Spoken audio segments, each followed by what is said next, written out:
Number 10. Blockbuster. Just like the video rental store that lives far off in a warm place in some of our memories, the villain of the same name, Blockbuster, met a very swift and some could say unjust end. Blockbuster may be a relatively unknown villain to some, and that may be due to the fact that he was primarily a Nightwing villain operating in Bloodhaven. In a tragic series of events, Blockbuster's mother passed away, and Blockbuster blamed this on Nightwing. He set out on a campaign to ruin the hero's life, attempting to take away anything and anyone that mattered to Dick Grayson instead of trying to hurt Nightwing himself. When Nightwing was at his absolute lowest in Nightwing 1996 number 93 from 2004, after a slog of a fight that moved out onto a fire escape, Nightwing had Blockbuster on the ropes when the new Vigilante, Tarantula, showed up ready to bring Blockbuster to an end. Now, in a move I just did not see coming, Nightwing leaves his morals at the door, realizing Blockbuster will never stop, and he steps aside to allow Tarantula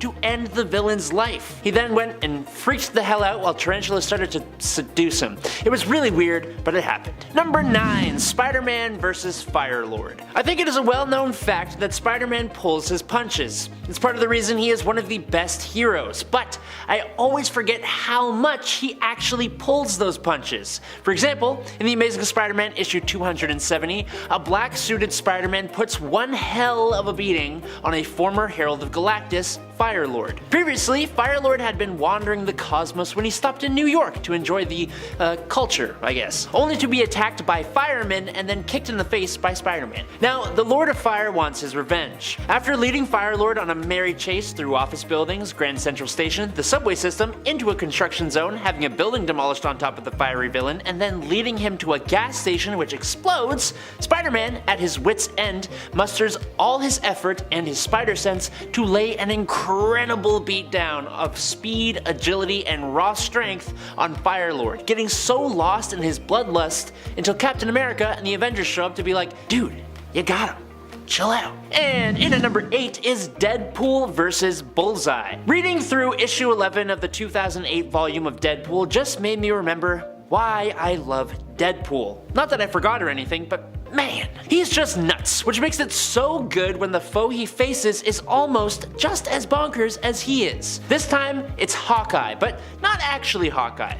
It's actually Bullseye dressed as Hawkeye because this is happening during Dark Reign, and that's a long story on its own, which maybe we should do an attempt to explain of that at some point. For now though, Bullseye/Hawkeye has been contracted to take down Deadpool. In the last issue, he managed to get an arrow right through Mr. Pool's noggin. So, in this issue, Deadpool takes it out and his brain is still half regenerated as he tries to take on Bullseye at this meat farm. Now, listening to his half-formed brain, Deadpool takes cover into a meat locker and decides his best course of action is to, quote, be the meat, and he suits up in a butchered pig, using it as makeshift armor. Wade charges Mr. I, who had conveniently run out of arrows, lands a good crack, rack, and a crock, and then takes a swift kick to the no man's land. The fight transitions to the kitchen where Bull's Hawkeye, or whatever you want to call him, comes at Wade with a buzzsaw, and Deadpool, wielding 2 meat hooks, trips, grips, and sends a hook straight through this fellow mercenary's chest. The dynamic between these two psychos is just a treat to read, but I'd honestly recommend just reading the whole of this volume of Deadpool itself.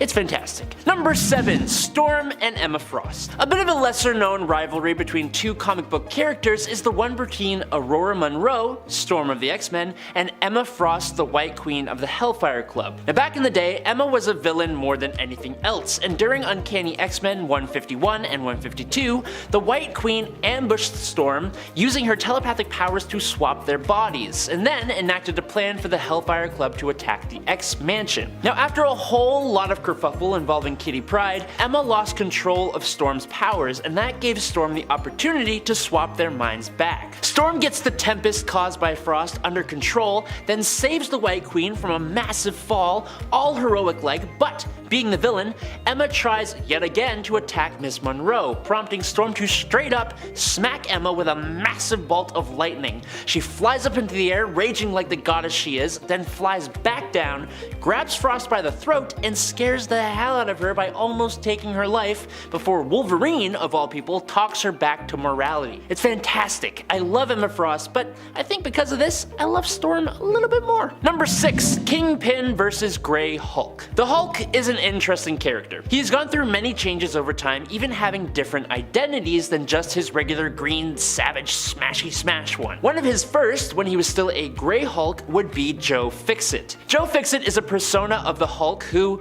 is a relatively intelligent Las Vegas mob enforcer. It's great. Well, this year, in 2023, he got his own series. Fixit is specifically the enforcer for the Berengeti crime family, and in the series, Mr. Berengeti's operation becomes the focus of a certain Wilson Fisk, aka the Kingpin of Crime, who is planning to strong-arm a takeover. Problem is, you can't really strong-arm anything when one of the people you're facing off against is the Incredible Hulk. The best part about Joe Fixit is the fact that no one seems to be able to work out that he is just another version of the Hulk, so he is constantly underestimated. Within the first few moments of Kingpin's meeting with Mr. Berengeti, the plan he had goes south very quickly, and he decides to smash the man's desk, which is when Mr. Fixit enters the fray. Fisk's goon is slapped aside like a piece of unwanted salami, and then Fisk, who has gone toe-to-toe with Spider-Man, who, as we know from part 1 of this list, is usually holding back, comes bull-charging at Fixit, who obviously tanks 3 blows without flinching before grabbing Wilson's fist,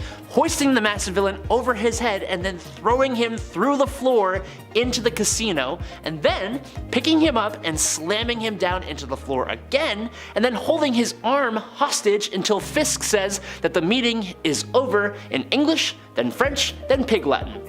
Priceless. Number 5. Carnage USA. One of Spider-Man's most brutal and sadistic villains is Carnage. He is a serial murderer named Cletus Cassidy, who bonded with a symbiote and became an even more dangerous and twisted villain. He has had a lot of brutal moments over the years, such as his actions in Maximum Carnage and Deadpool vs. Carnage, but my preference is for the miniseries Carnage USA. In this story, Carnage goes to a small town and sneaks into a meatpacking plant in order to eat an entire herd of cattle so that he can get strong enough to take over the town. He sends the symbiote in through the water pipes and takes over men, women, and children, forcing them to attack each other and holding a few of them hostage for and amusement. There are some brutal Cletus moments, such as sending a woman out to collect her husband's head in order to secure the safety of her children, but my favorite and most twisted is when he gathers all of the survivors in a church, hands out a bunch of pliers,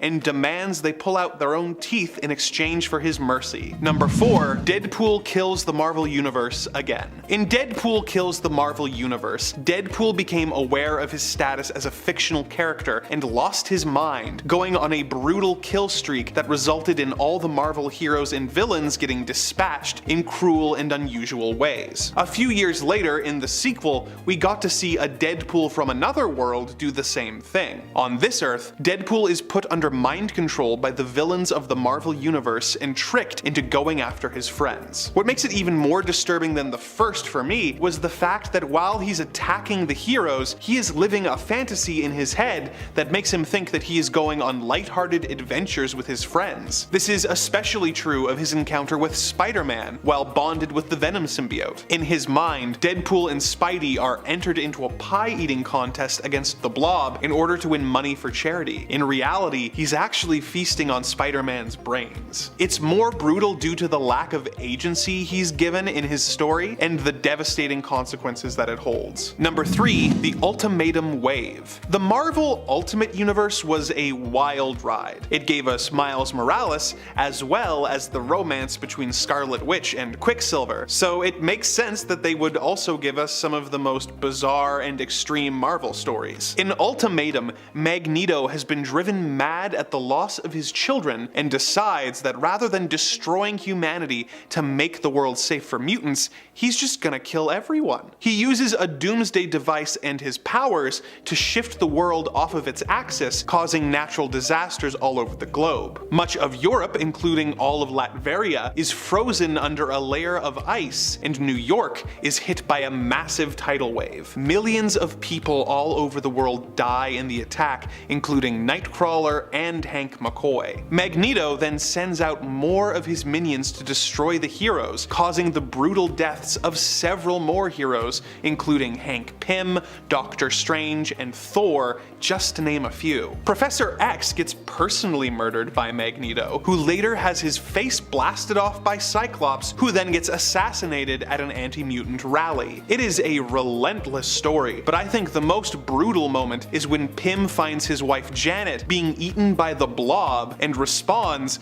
by entering his giant form, picking up the Blob, and biting his head off. Number 2. Marvel Zombies. Marvel Zombies is pretty self-explanatory. It takes place on an alternate Earth where the heroes of the Marvel Universe have been infected with a zombie virus. They retain much of their intelligence and personality, but they are so consumed with hunger that they are willing to go to any lengths to get to their next meal. There is something so brutal about watching all of your favorite heroes hunt down Magneto and brutally and graphically eat him in the opening pages, and it only gets more disturbing from there. I'd say that the most brutal moment in this story is the revelation that Hank Pym has been keeping T'Challa sedated but alive in a lab, and he has been removing his limbs one by one to eat. It's a brutal and disgusting story that you can't help but have fun reading. Number 1. Spider-Man's take on September 11th. There are way more gory and graphic Marvel moments on this list, but the fact that this comic features the real-life tragedy of September 11th, 2001 makes it hard to justify putting it lower on the list. Like, I can't sit here and say that a fictional tidal wave was worse than this.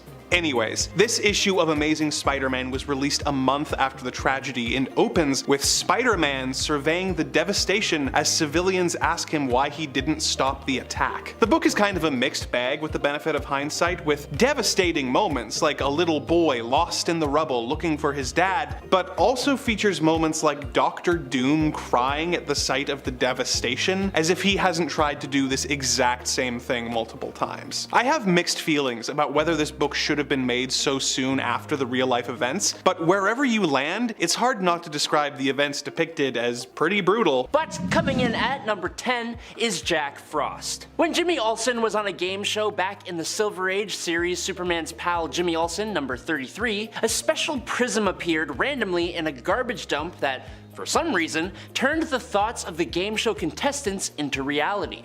Just go with it, it's a comic book, okay? So, when Jimmy answered a game show question with Jack Frost, that's exactly who appeared. Jack Frost, as a villain, threatened to plunge the world into a new ice age. Now, I'm sure that's not at all what Jimmy had in mind, but luckily, he is Superman's pal. So, what was Superman's solution? Simple. He would just go fly into space and move the frickin' sun closer to the Earth. Not only is this an absolutely ridiculous feat, which is theoretically completely impossible, but it was incredibly embarrassing looking for Jack Frost, who had to run away from Superman, who was essentially chasing the freezing villain with the sun. Once Jack Frost had retreated into a deep, cold cave, Superman put the sun back where he got it so it didn't destroy the Earth. The bonkers part about this is that he did all this nonchalantly as if he was moving furniture.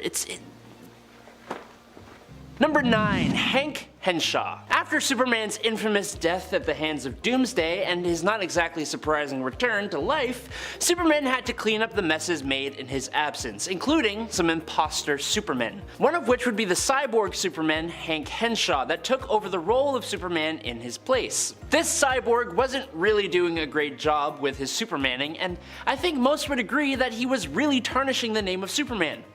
Because he was. Hank ruined Soup's memorial, and more importantly, he had just blown up Coast City, taking the life of millions of people. Now, when Superman actually returns from the dead, he doesn't have his powers back just yet, so the conflict actually lasts a little while.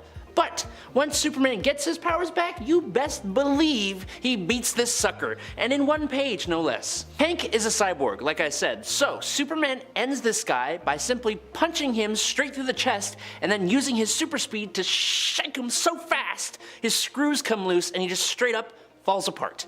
Superman shook this sucker to death. Number 8. The Marquee of Death. In 2009's Fantastic Four number 566, Dr. Victor Von Doom reveals to us and his people that he had learned almost everything he knows from one incredibly powerful reality warping villain called the Marquee of Death. With his master now on his way to see how Dr. Doom had fared as ruler over the Earth. Only when the Marquee shows up with his mysterious new apprentice, he was less than happy with the progress Doom had made on Earth, and to punish his old apprentice, he attacks. The Marquee completely warped reality, making Doom think he had actually won the fight, and then snatched the victory away, set him on fire, turned his heart to stone and his blood to acid, and then sent him back in time to the Pliocene age to be eaten by megalodons. Do you realize how insane that sentence is on its own? That should be the point right there. But over the course of the rest of the story, the Marquee goes on to fight the Fantastic Four, almost beating them, but he is brought to a point of nearly being beaten, which is when, out of nowhere, his apprentice, the new one, shows up and slaps and destroys this reality warping villain, but not before revealing that he is actually Dr. Doom himself. Apparently, Dr. Doom survived being eaten by megalodons and being turned to stone and his blood to acid, gained enough power and dark magic to completely change his form, became the Marquee's new apprentice, even defeating Uatu the Watcher so he wouldn't be discovered, and he did all of that to hide in plain sight to get his revenge and finally defeat the Marquee of Death. If you guys are enjoying this list so far, make sure you check out the rest of the channel for parts 1 to 3 and maybe subscribe while you're there so you don't miss part 5 and all the rest of our comic book loving content. Thank you. In at number 7 is the Superman Revenge Squad. After discovering the planet of the Superman Revenge Squad, Superman wastes no time at all and charges at the planet with a full frontal assault armed with nothing but his abilities and a strange package attached to his chest. The Revenge Squad fires all their most dangerous, most powerful weapons at Superman, firing everything they think will take out the Man of Steel. They all impact on Kal-El, and the villains think they've won. For a moment. But when the dust settled, they didn't even leave a scratch. Instead, the package on Superman's chest detonated, encircling the whole planet in a layer of mist. Now, Superman then yells down to the villains from the heavens, explaining if any of them pass through the mist leaving the planet, they will suffer total amnesia, forgetting any hatred they have for Superman. They can remain trapped on their base, being angry and upset, or they can rejoin the cosmos devoid of all grudges. Either way, he doubts he will ever see them again, and then he just flies on back home. And in at number 6, Simon. Simon Jones is a villain of the Teen Titans who has vast telekinesis and telepathic powers, and he is also the leader of the Fearsome Five.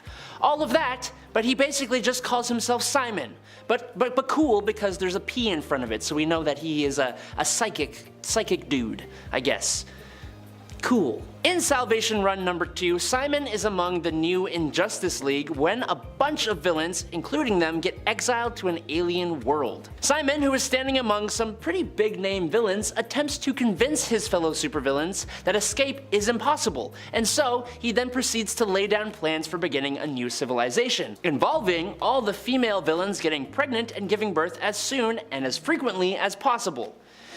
But luckily, the Joker is also here, and he doesn't seem to be a fan. Joker very, very abruptly interrupts Simon, tossing a rock that hits the guy square in the noggin, and then running up and smashing Simon over the head repeatedly with a rock, assuming control. Number 5, Take Heart, Kitty. Oof, this one hits me right in the feels. I go back to what it felt like the first time I read this one, and whoo, it got me.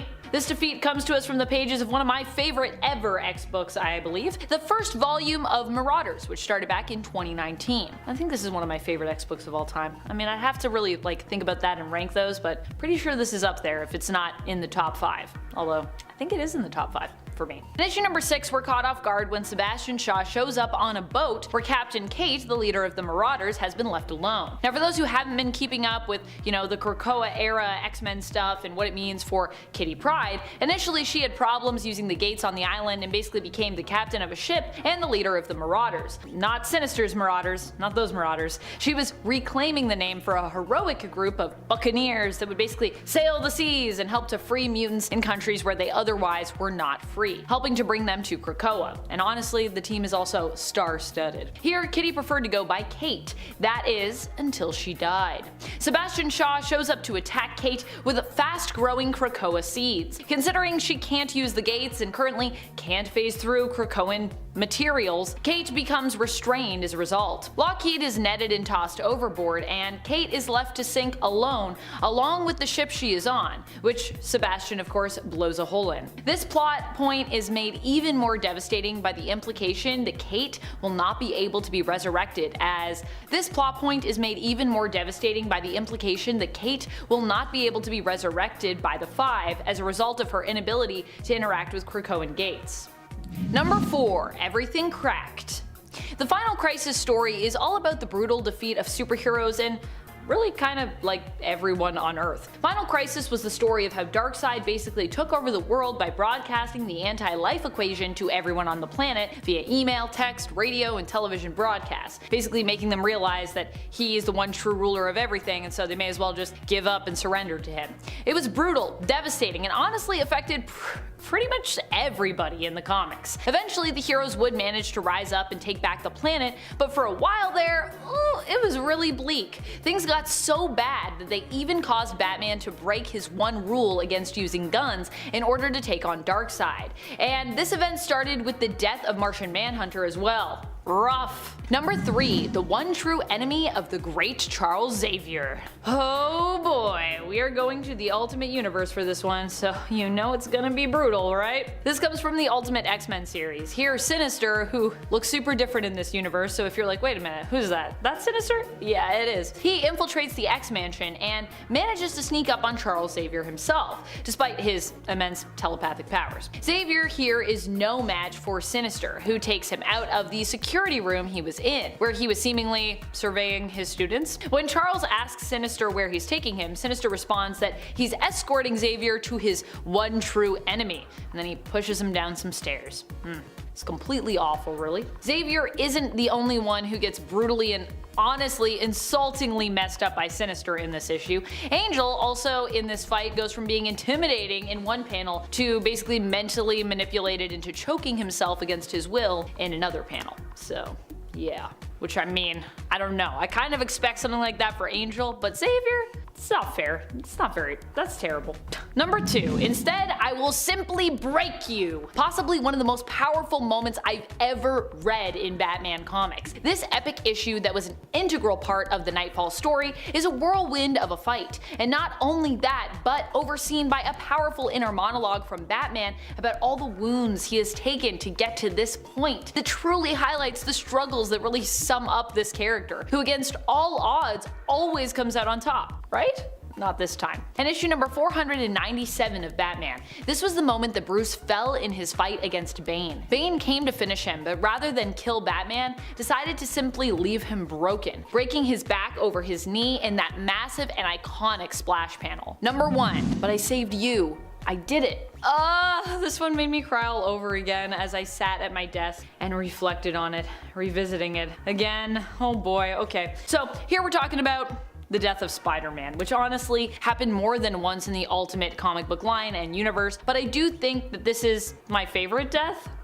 This is Spider-Man's death done right, is what I mean, in my mind. If you have to do it, obviously, because I don't think many of us would really ask for something this heartbreaking to happen, but you know, here we are, it happened, and it's so sad. During Ultimate Spider-Man issue 159 through to issue 160, we see Peter in his final fight. In the final moments of this final fight, unmasked and with nothing really left to lose, he is forced to give it his all to protect the people of New York City, and more specifically, his friends, his family, his loved ones, and the people of his own neighborhood. In the end, despite everything he does in this epic fight, which spans multiple issues, he is defeated by the Green Goblin. And the ultimate version of the Green Goblin is an unstoppable, and as we later find out, immortal tank of a villain. This fight and defeat has it all though. Ups, downs, it's an emotional, action-packed roller coaster. And while Spider-Man does seemingly die, so seemingly does Norman Osborn as well in the end. So while this is a defeat, there's also at least some poetic justice felt in the end too. But goodness, Aunt May, whew,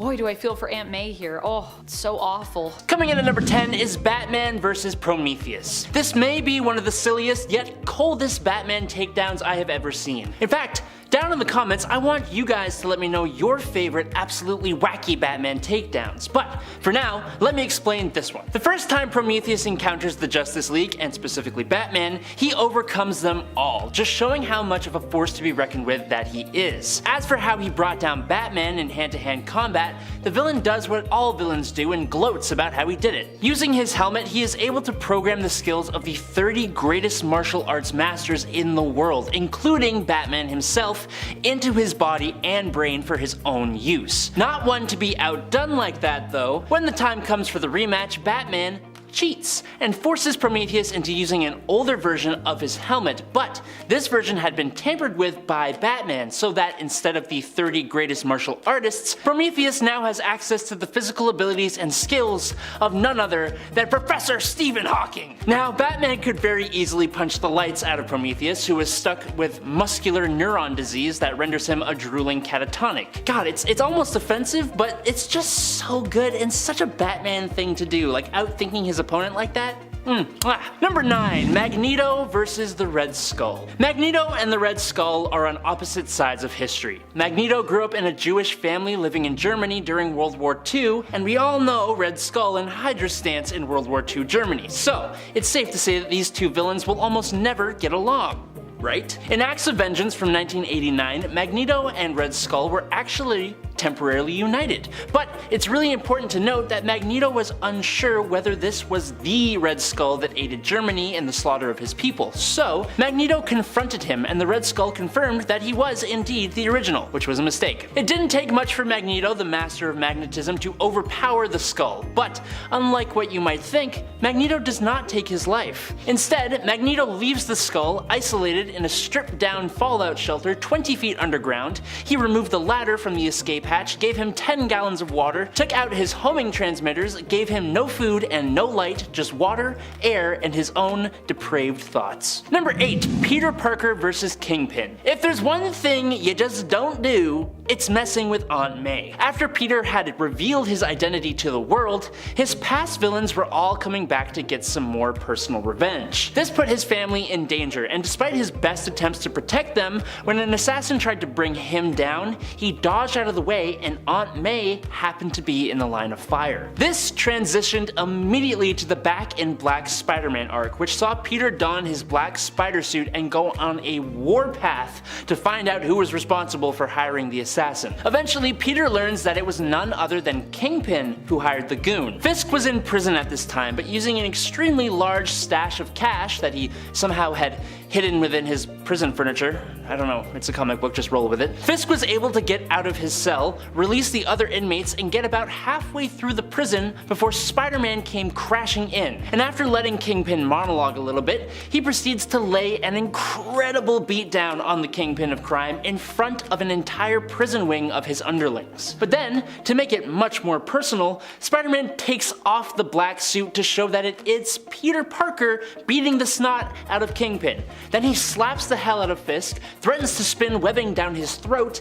and then explains how pathetic he is in front of all of his underlings, striking right at the Kingpin's massive pride. Number 7, Jericho vs. Vigilante. Joey Wilson, aka Jericho, is technically usually a superhero, despite being the son of Deathstroke, one of the world's best assassins. The same serum that gave Deathstroke his powers and enhancements also gave Jericho his powers, but they differ largely from Deathstroke's. Jericho has a very unique and powerful ability that allows him to transfer his consciousness into the body of another and take control of them by making eye contact with that person. Unfortunately, every time he did this, a small shred of the individual's psyche remained in his head. At first, it was nothing that he couldn't deal with, but over time, possessing multiple people, he had so many psyches running around his head it drove him insane and put him on a warpath that needed to see him brought down. The rogue anti-hero known as Vigilante was the one to take on the responsibility of stopping Jericho, but because of Jericho's sister insisting that Jericho was a good person at heart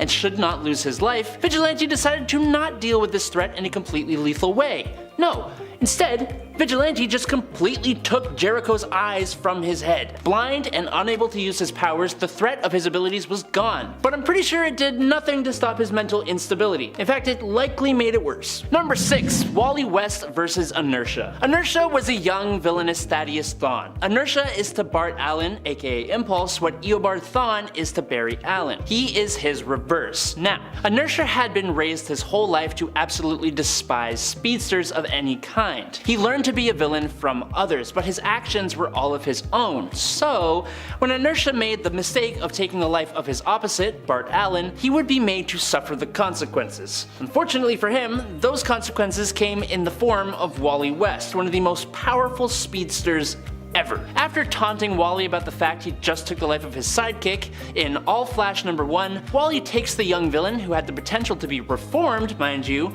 and removes his ability to move at all, traps Inertia in a museum as one of the exhibits, only able to blink once every 100 years, and leaves the kid there still thinking in real time during all of this, meaning he's driven slowly and pretty surely insane. And just as the cherry on top, Wally left him facing the exhibit of Bart Allen, the man that Inertia could have been. It's an incredibly dark fate for a hero to impose on a villain, especially one that small. Number 5. Invincible. Invincible, Mark Grayson, is an incredibly strong character. Being a Viltrumite, Invincible is a member of one of the most unbeatable species in the galaxy. Mark is also a young adult, who hasn't learned how to control himself or his powers completely, so it's interesting that one of his greatest enemies is an incredibly squishy man by the name of Angstrom Levy. That's because Angstrom is pretty intelligent and ruthless, but also because he has the ability to open portals to alternate realities. Using his knowledge of other dimensions, he was able to figure out the alter ego of Invincible and find out where Mark lives. He travels to Mark's home and then captures Mark's mom and brother. First of all, making things this personal never works out for a villain, so they need to stop doing that. But Angstrom does actually put Mark through a good old fight, using portals to send the hero to multiple different dimensions, which was really cool, honestly. Where Levy made a big mistake though was when Mark's mom, Debbie, decides to try and attack the villain using a lamp, smashing it over Levy's big old head. Levy didn't take too kindly to this little affront, and he broke Debbie's arm. Now, in a fit of absolute blinding rage after seeing this, Mark charges full force at Levy, and they end up crashing through multiple realities until they land in a sandy desert wasteland, which is when this idiotic guy Levy decides to threaten Mark's family again. Invincible, still in this blind rage, uses all the strength he has, completely pummeling Levy until Mark looks like he's covered in ketchup and Angstrom is now a huge puddle. But somehow, he still comes back. Number 4, Conquest. Yes, we're still talking about Invincible. For the Viltrumites of this Invincible comic series, they have extremely high resistance to damage, but what makes them even more capable is that when they do get beat down, usually by another Viltrumite, and they survive the damage, once they heal up, they become even stronger than they were before. It's why the oldest Viltrumites are usually the most powerful of the bunch. Now, one old-timer Viltrumite goes by the name of Conquest, and he is one grizzled old man. Battle-scarred as hell with a cybernetic arm and psychotic as hell as well, he arrives on Earth to check on Mark's progress with taking over the planet. That's a whole long story, we don't need to get into it. Essentially, he arrives after Mark had just gone through some I can't say that. So Mark is not in the best mood, but Conquest does not care, and these two have an absolute slog of a battle over the course of 4 issues of the comic. It's insane. Conquest takes a few hits, sure, but Mark is no match for this guy in the slightest. In an attempt to help Invincible, his girl, Adam Eve, decides to show up on the battlefield and lend a hand, and she was far out of her league, but she's very powerful, didn't really matter. Conquest punched a hole right through her. This was the line that you just don't cross. It sends Mark into a frenzy.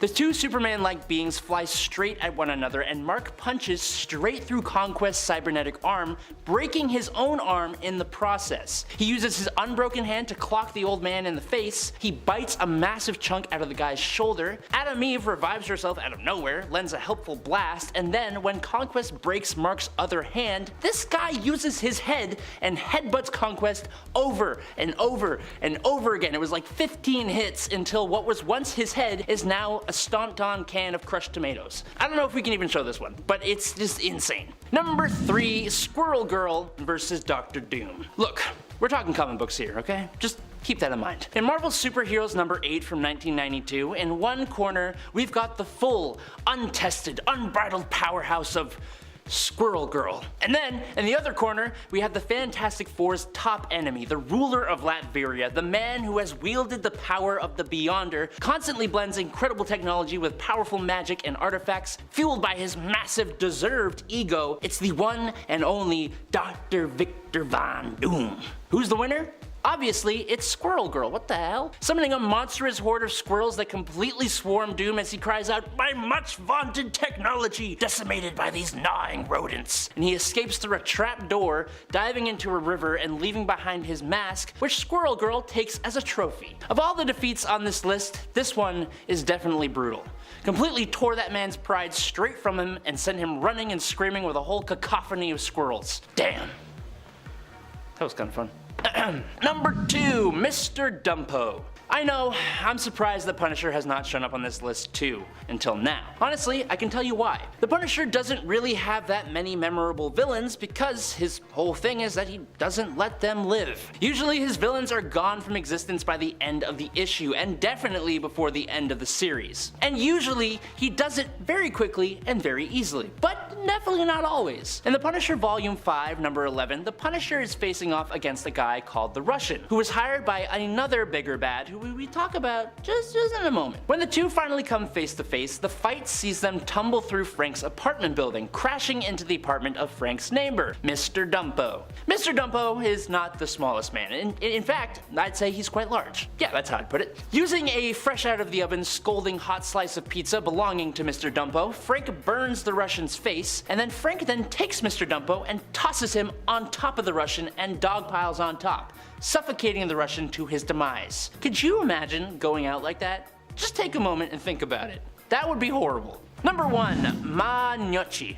That's how I'm gonna say it. I said we were about to talk about another Punisher villain, and I wasn't lying. Manochi, or Nyochi, or however you tell me how you pronounce that in the comments below. Just I can't figure it out. She's the head of the Nochi crime family, so yeah, she ain't really a nice lady. Now, before the moment I'm about to talk about, Frank had thought that he had already neutralized the threat of old Ma here, and that's because he literally fed her to a gaggle of polar bears. Now, while they didn't finish her off, the bears did happen to relieve Ma of her arms and legs. It was that action that prompted the hiring of the Russian at the last point. Now in the Punisher Volume 5, number 12, after taking down about 80, yes 80 of her thugs, Punisher comes back to finish the job. 80 men were already obliterated, so no one was willing to lend the legless and armless head of crime a hand as Frank burned down her mansion. She put up a decent fight with no limbs though, sort of. After she attempted to gnaw his ankles off, unsurprisingly unsuccessfully, Frank uses his big old foot, plus the muscles in his leg, and not so gently places this helpless, horrible woman into the burning pyre that used to be her home. Cold. Or hot, actually, cause fire. Number 10, Wolverine loses his skeleton. During 1993's Fatal Attractions crossover event, the X-Men once again had to go up against their old rival, Magneto. The X-Men got the upper hand in this conflict by using the combined psychic powers of Jean Grey and Professor X to cause Magneto to relive all of his worst memories in order to distract him, which is already pretty brutal when you consider that Magneto was a prisoner in German death camps in World War II. Wolverine attacks Magneto and gets a good scratch in, which leads the Master of Magnetism to do one of the most disturbing things imaginable to the fuzzy Canadian. He pulls out Wolverine's metal skeleton, leaving him a twisted heap of adamantium as the X-Men can only look on in horror. It's a brutal moment, but it doesn't really fit the never saw it coming side of this. I mean, he's a guy with metal bones fighting a guy named Magneto.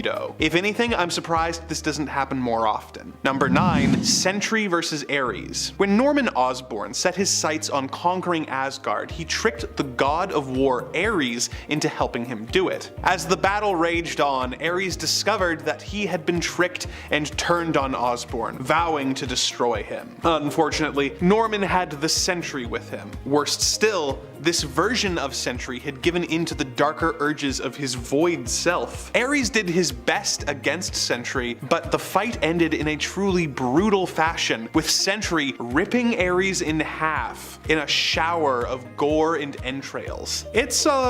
It's a lot, but although you could make the case for it being one of the most graphic Marvel moments, I don't think it checks enough emotional boxes for me to consider it the most brutal by any means. Number 8. Punisher's Steamroller. Frank Castle isn't known for working well with others, but if there's anyone you'd think he'd get along with, it would be Wolverine. They teamed up in Punisher Volume 6, number 17, and it quickly went off the rails, with them being swarmed by a gang of little people who wanted to cut off their legs in order to make them short. In order to get Wolverine into a fit of berserker rage, Frank makes fun of Logan's height, causing Wolverine to go after him. Wolverine calmed down, but Punisher decided that he was slowing him down and blasted Wolvie's legs apart. After taking care of the gang of little people, Frank decides that the best way to keep Wolverine from coming after him is to run him over with a steamroller. Wolverine will obviously heal, so it doesn't have long-term consequences, but it's still a pretty rough move on Frank's part. Number 7. Alpha Flight versus Michael Pointer. During the events of M-Day, a mutant named Michael Pointer was taken over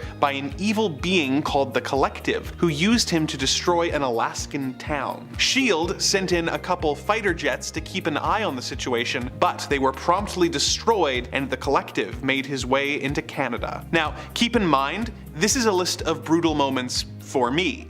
So imagine my excitement reading an Avengers issue where my favorite superhero team, Alpha Flight, shows up to try and reason with the villain. Now imagine my horror when the S.H.I.E.L.D. agent's command center suddenly loses contact and the next thing I saw was the entire team's twisted and mangled corpses. These guys had their own 130 issue series for years, so it's not like they're just nobodies, and now they were suddenly just dead. Now I get that not many people like the team as much as I do, so for perspective, imagine if your favorite team was the Fantastic Four, and they were horribly mutilated off-panel. Oh, poor Guardian. That's like the 5th time he's died. I think that what makes this such a brutal moment for me, beyond my personal attachment to the characters, is that it is so quick and off-panel, leaving us to imagine what horrible things were done to leave such a terrified-looking gory mess of Canada's super team. Number 6. Rick Jones's fate worse than death. Immortal Hulk is a cosmic horror series with plenty of brutal moments, with characters constantly getting eviscerated and transformed into creatures that are pure nightmare fuel. You could make the case for Banner, Absorbing Man, or any of the Hulks earning this spot, but no one quite got as brutal a fate as Hulk's old friend Rick Jones. When the Shadow Base wanted to go after the Hulk, they combined the deceased Rick's body with that of the Abomination, causing Rick to transform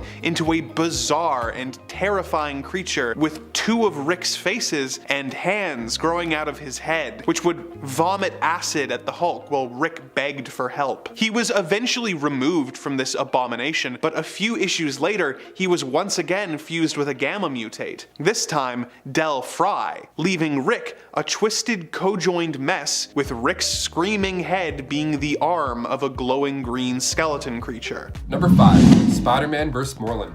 It's all fun and games until somebody gets poked in the eye. Or maybe if you're Spider-Man, it's all fun and games until you get your eye yanked out. Perhaps one of the worst things I could imagine.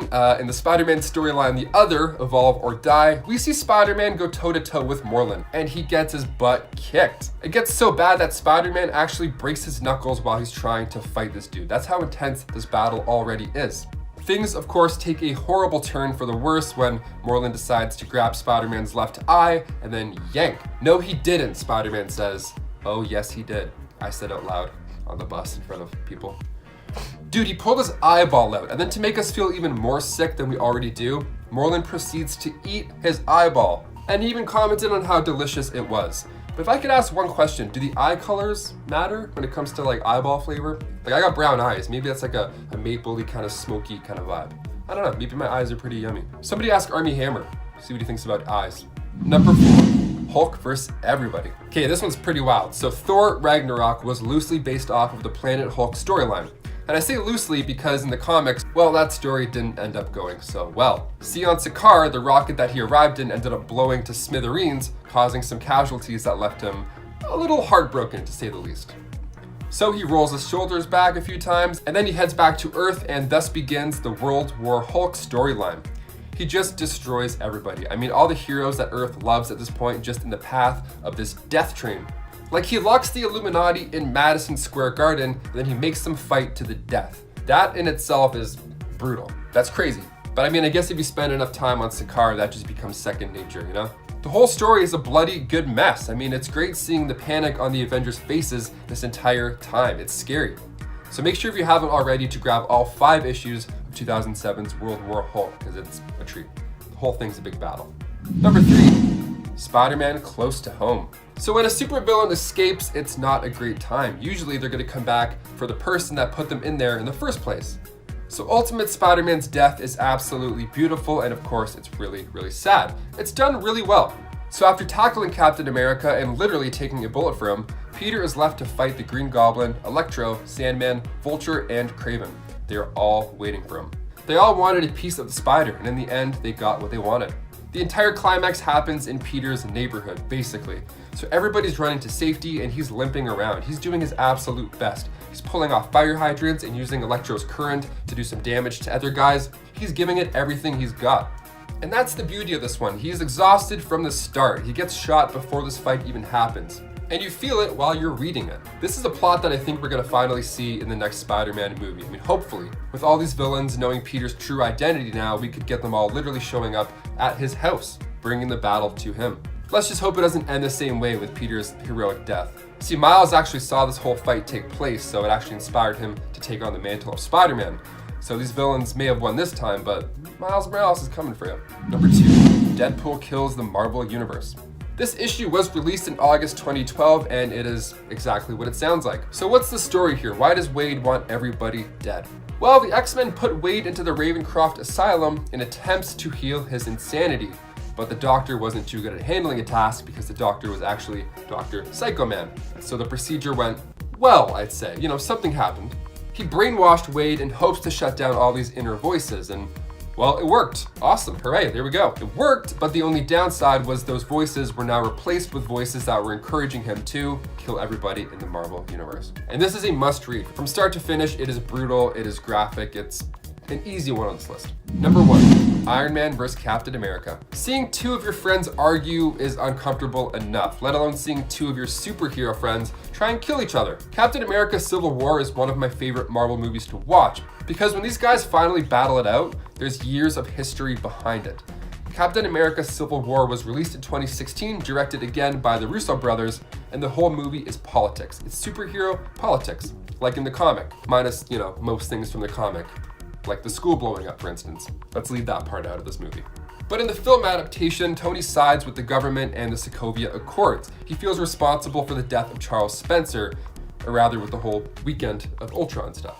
Steve wants to protect Bucky, and freedom throughout the entire team definitely wouldn't hurt either. So eventually, due to Baron Zemo's sneaky little snake work, he gets Tony in the same room as Steve, and we see footage of a brainwashed Bucky kill Tony's parents. The next 10 minutes are just filled with them both trying to end each other. Tony even blasted Bucky's arm off during this fight. He's going for blood. So Cap decides last minute to stick the shield in Tony's suit, and that shield Tony made very clear didn't belong to Cap, and that it belonged to his father. Number 10, Just His Bones and a Beautiful Memory. This one chokes me up every time. It's not only physically brutal, but emotionally brutal. Like so many superhero defeats that stick with me truly seem to be. In this case, it is Superman himself who is defeated by his friend and ally Wonder Woman. This all goes down in the story from outside of the main continuity, Wonder Woman Dead Earth. In this comic, Diana awakens in a post-apocalyptic world, where she seems to have forgotten what happened to the planet. There was a great war, and following it, a great fire, and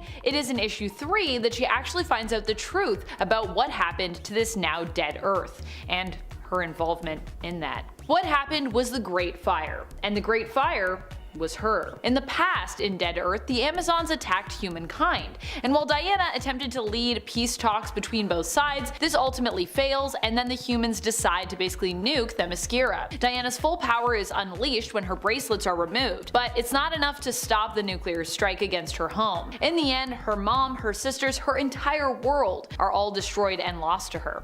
Superman rushes to help, but also arrives too late after prioritizing his own parents, who also were victims of a nuclear attack in Smallville. Her power fully unleashed, heartbroken and filled with rage, Wonder Woman takes out her frustrations on Superman. The two fight, and ultimately this untethered and unlimited power that Diana has tapped into proves to be enough for her to destroy Clark after their fight also has obliterated the Earth via collateral damage. And friends, before we move on to our next spot on this list, if you love what we do here at Top 10 Nerd, why not show us you love us by clicking that subscribe button? I know there's a bunch of you that aren't subscribed, so you know, if you want to subscribe, it helps us out. Number 9. The Justice League are dead. Welcome to Dark Crisis. Or really, welcome to Justice League issue number 75, the beginning of Dark Crisis. In this issue, the Justice League goes up against Pariah. Pariah used to be a scientist trying to stop the death of universes, who basically became corrupted when he was cursed to watch worlds end over and over again without being able to do anything to save them. I mean, to be fair, that would, I think, make pretty much anyone corrupted and kind of crazy. Pariah is back, and this time he intends to end the suffering of the multiverse by ending the heroes of the main continuity. He does this because he believes in destroying the main continuity, he'll kind of be able to end the cycle of destruction, seeing it as kind of the root of the problem because the heroes from that reality have in essence meddled too much with the state of the multiverse. So he's like, in order for us to save the multiverse, we kind of got to get rid of you guys. As a result, he seemingly handily defeats the Justice League in one go, blasting them with his own power after making them fight sort of the darkness, which is like an army of evil characters they fought before, but really it's just the darkness, leaving only Black Adam to survive, return to Earth, and tell the tale of what happened. Of course, the Justice League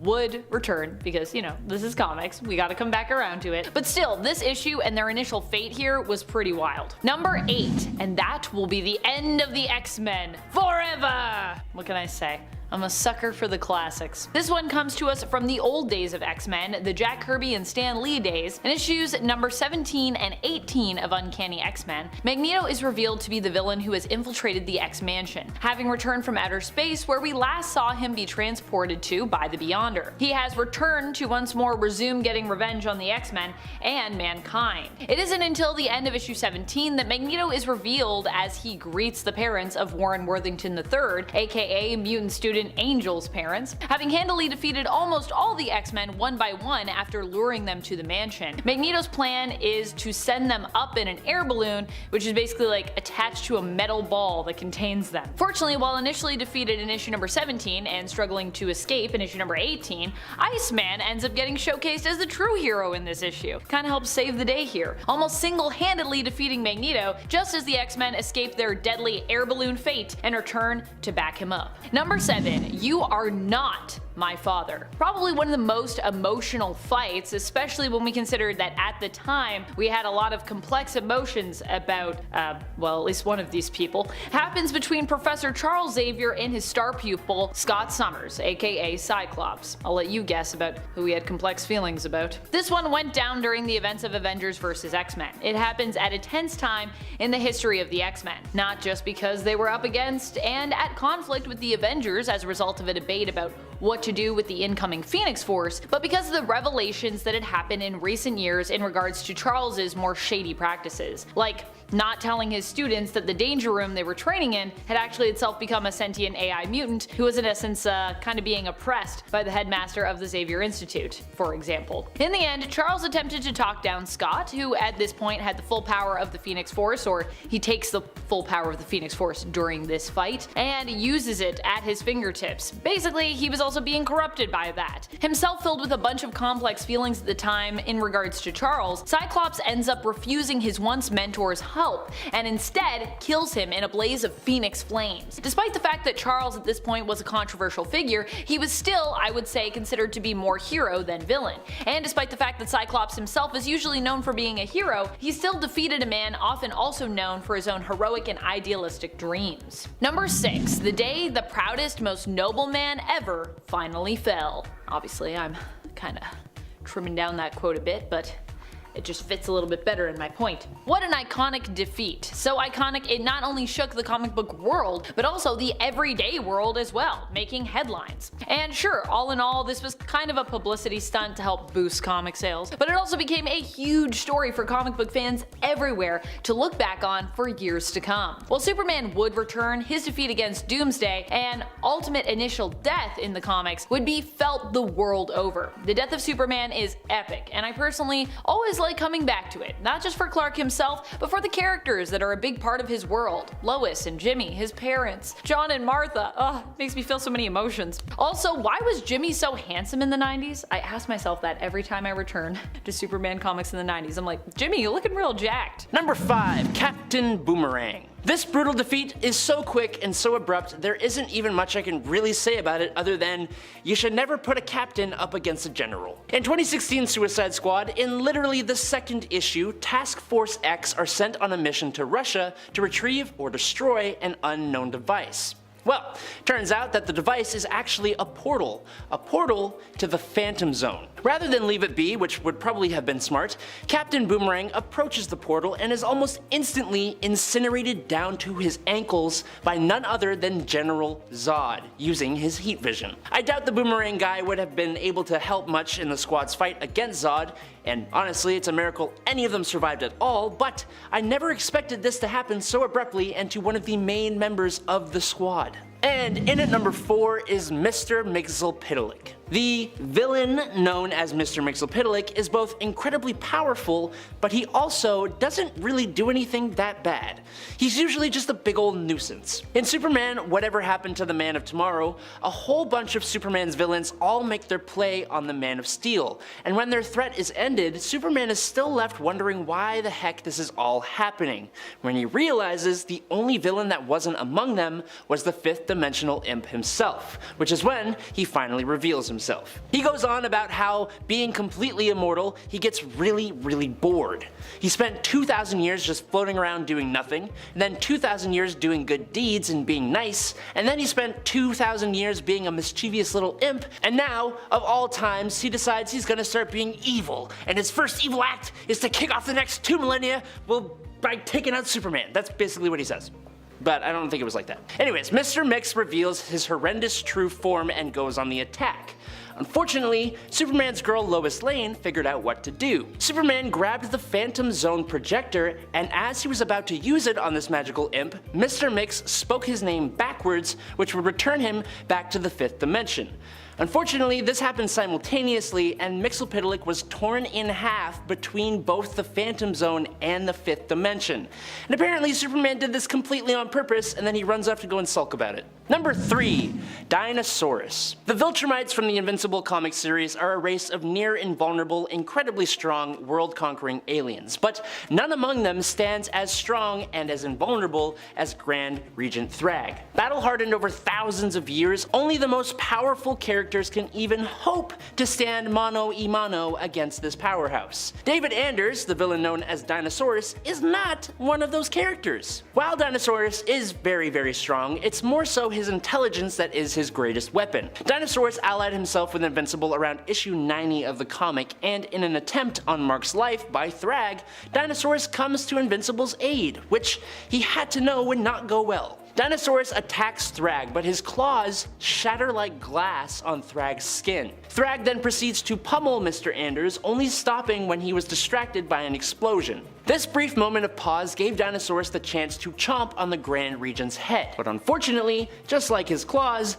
Dino's teeth also completely shatter, not even leaving a scratch on Thrag, which gives Thrag the chance to first mock the guy, but then break his jaw and leave him to think about his mistake. And in at number 2 is Vulcan. In recent years, the red planet that was formerly known to us as Mars has become home to a group of mutants known as the Iraqi, who renamed the planet to Arakko. These mutants differ from the Krakoan mutants we know by years and years of a constant battle for survival. Because of that, the Iraqi are a warlike people. They despise weakness and take on almost any challenge as a means of strengthening themselves. Because of this, duels and challenges are a key part of Iraqi society. Now, the Iraqi are ruled by a group called the Great Ring of Arakko, which is made up of almost completely Omega level mutants. One of those mutants is an incredibly disliked guy by the name of Tarn the Uncaring. Now another Omega level mutant who is also pretty unliked by a lot of people is a guy by the name of Gabriel Summers, aka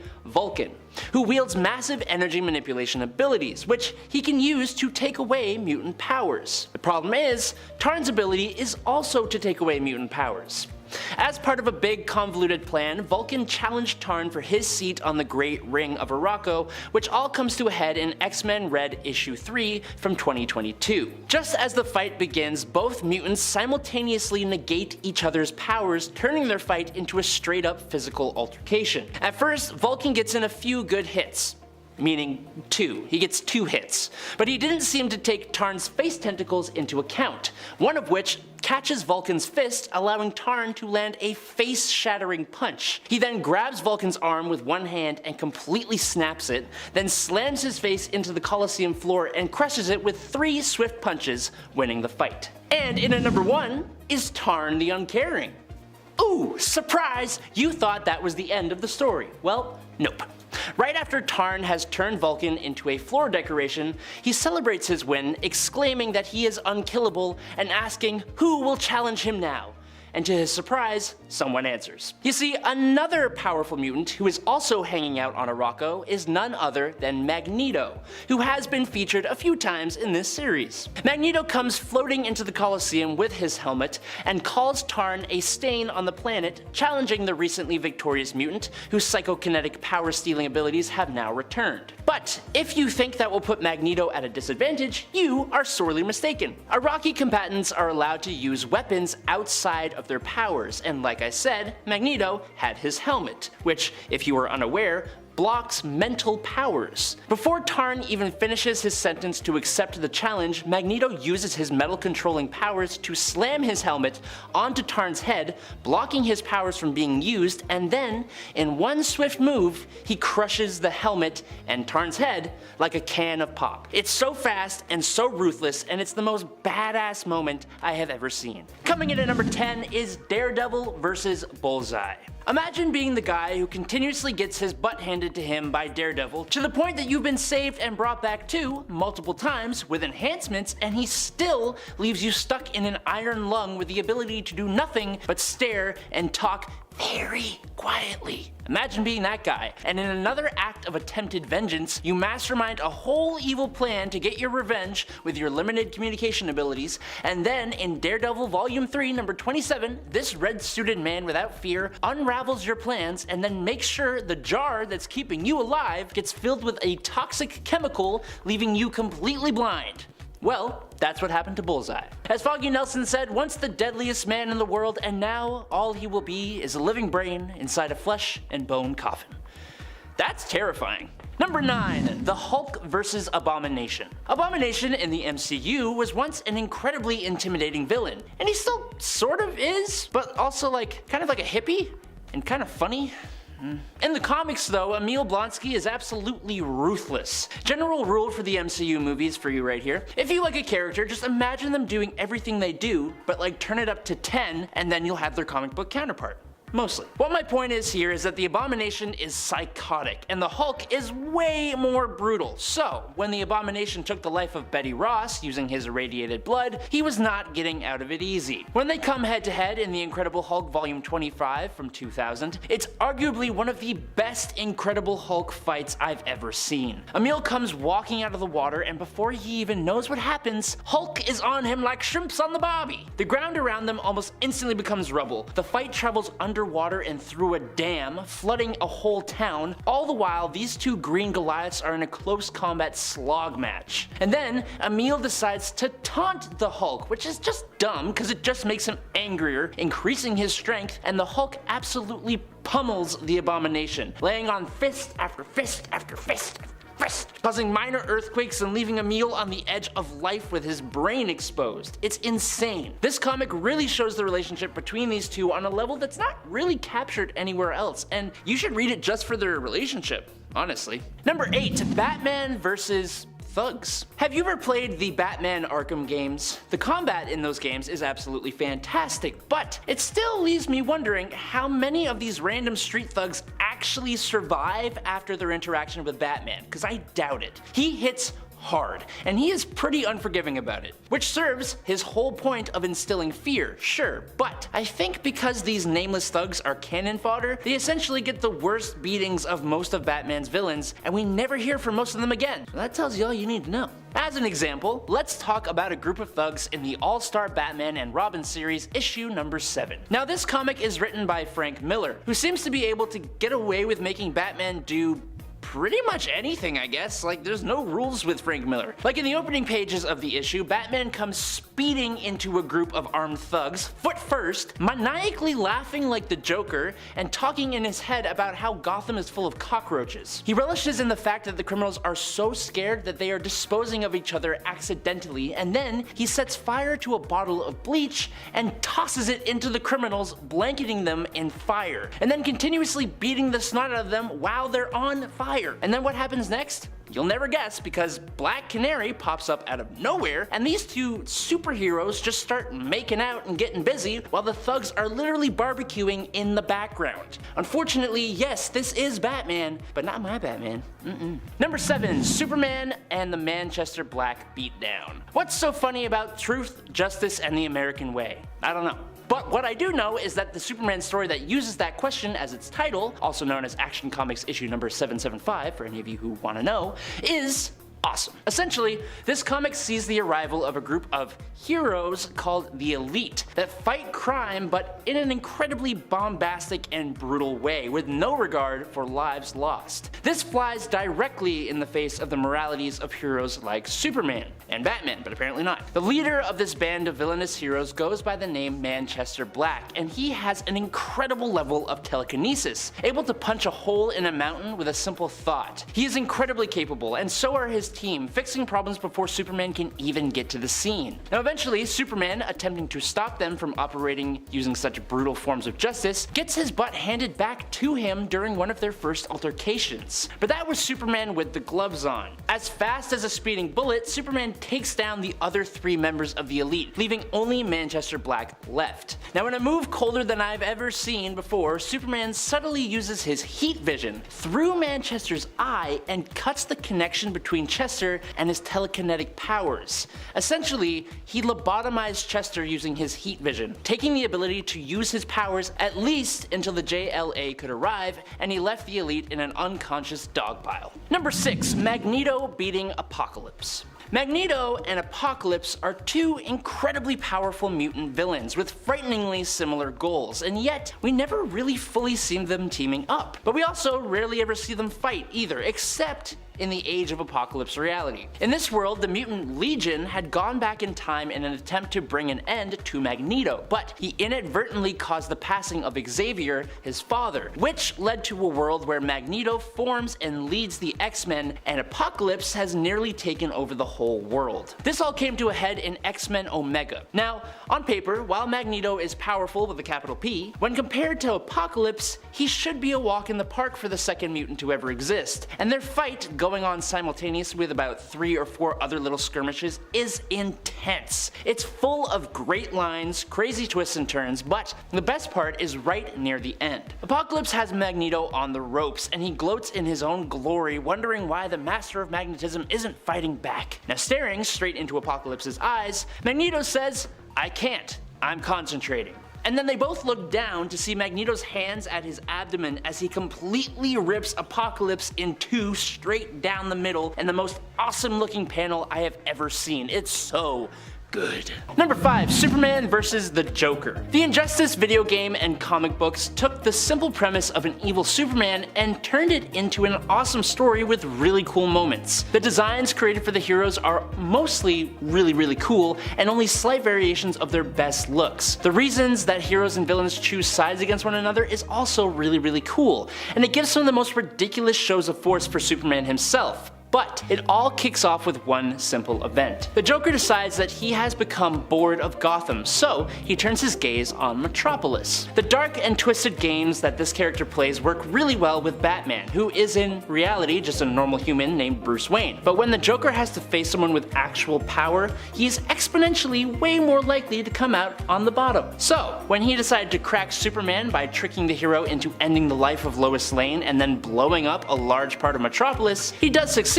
for just a few hours, until Superman shows up at the room where the clown is being interrogated by Batman, and Superman just bursts in, ignoring Batman completely, and in one cold move, he plunges his fist straight through the Joker's chest, stopping his heart immediately. And number 4, Midnight vs. Commander. The Authority is a really cool group from DC Comics' Wildstorm universe. The two most well-known heroes from the team would be Apollo and Midnighter, who are basically like Superman and Batman respectively, only these two are husband and husband, and Midnighter is almost insane. He is like Batman, but like Batman who is also mixed with the Punisher and maybe like a bit of Deadpool. And these stories get dark. In Mark Millar's run on the Authority, a villain by the name of Commander makes the very big mistake of attacking and forcing himself on Apollo. This was a hell of a mistake, because in response to those actions, Apollo, after recovering, burns Commander's legs so that he can't escape, and Midnighter shows up with a jackhammer. And the rest is something we are kept from seeing. If you want to check it out for yourself, you may be my guest, but you've been warned, it is quite haunting. Number 3, Captain Cold vs. Johnny Quick. If you have not read Forever Evil, I highly recommend you do. It's such a dark and crazy story that sees the villains of the DC universe step into the heroic side to take down an evil Justice League from the alternate reality of Earth 3. Each member of this crime syndicate of America is a sick and twisted perversion of their prime Earth counterpart. But of all of them, Johnny Quick, the stand-in for the Flash, may be the most messed up. He's a completely deranged serial killer in his world. And one villain just can't stand for someone dragging the Flash's name in the dirt like that. Leonard Snart, Captain Cold. In their confrontation, Mr. Quick gets a hold of Cold's weapon, the Cold Gun, and then gloats about how he had taken the life of the alternate Snart on Earth 3, and how Captain Cold is defenseless without his finger on the trigger of his weapon. Well, it turns out that Snart singing Jingle Bells Batman Smells activates the Cold Gun voice trigger, which then completely freezes Quick's leg, which is when Captain Cold takes his big old right boot heel and completely shatters this maniac's leg. Have fun accessing the Speed Force now, psycho!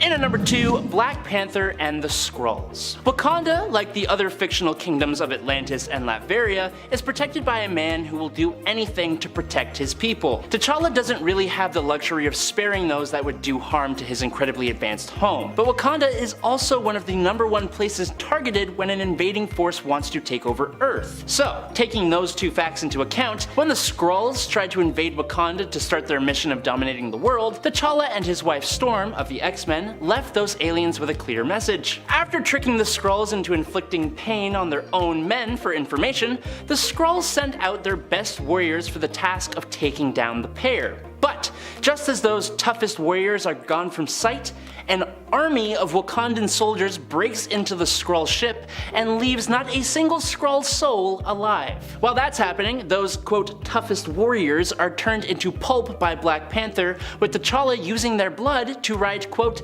"This is what happens when you invade Wakanda," on the bridge of the Skrull ship, Cold. Number 1, Constantine vs. Dr. Fate. It's funny, I never really thought I'd see Dr. Fate as a villain, and in a way this isn't exactly that. It's more like the Helmet of Fate and Naboo himself is the villain. In Constantine Future's End, John has stolen the Helmet of Fate, who without a wearer is just a measly old artifact with one of the world's most powerful sorcerers trapped inside. Allowing himself to get ensnared by the helmet, linking John and Naboo's minds, John trapped Naboo in the auditorium of Anubis. He fairly challenges Naboo to prove that he has actually ever cared about anyone other than himself in front of the ancient Egyptian god. If Naboo wins, then Constantine dies and Naboo is free to do what he does. Despite his great deeds though, he can't actually prove that he cares about anyone. When Constantine summoned the helmet, it immediately started influencing people to come and claim the helmet and save Naboo. But Constantine had set up a man to subdue each person that was called by the helmet, and when one person didn't make it,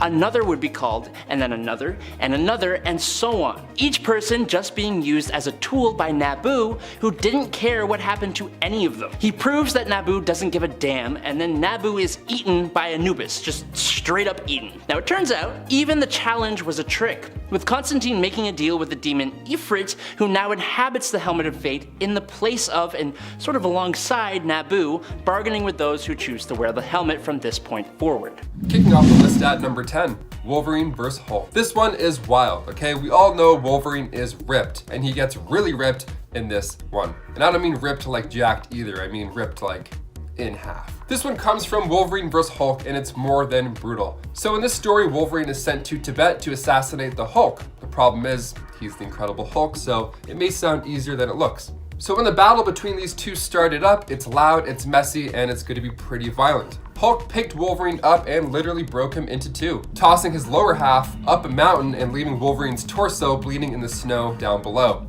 Just another day in the Ultimates, you know? Being the world's greatest tracker and all, Wolverine smelt his legs that were a few miles up the mountain and then did a really slow, really painful climb to get those smelly feet back where they belong. The series was actually delayed in real life, so this journey up the mountain to get his legs back took 3 years for readers to finally see. Imagine if you had to wait that long to see the next episode after like a Breaking Bad finale or something. 3 years? That's insane. I couldn't do it. And before we head over to number 9, guys, if you wanted to go ahead and give us a thumbs up for this video, that would be great. It helps out the studio a lot. You guys are the best. Thank you so much for watching. Now let's dive back into this list. Number 9, Batman vs. Bane. Directed by, of course, Christopher Nolan, who had done the previous installments, comes a pretty epic conclusion to the Dark Knight trilogy. Released in 2012, The Dark Knight Rises, as you can guess from the title alone, is about Batman rising up. From where? Why? What's going on?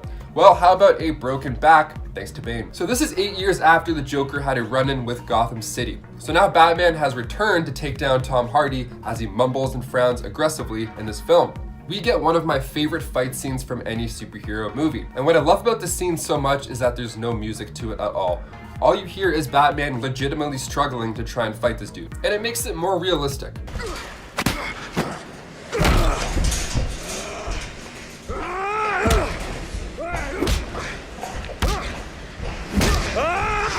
It's stressful, and you can see Bruce become more and more exhausted by each punch.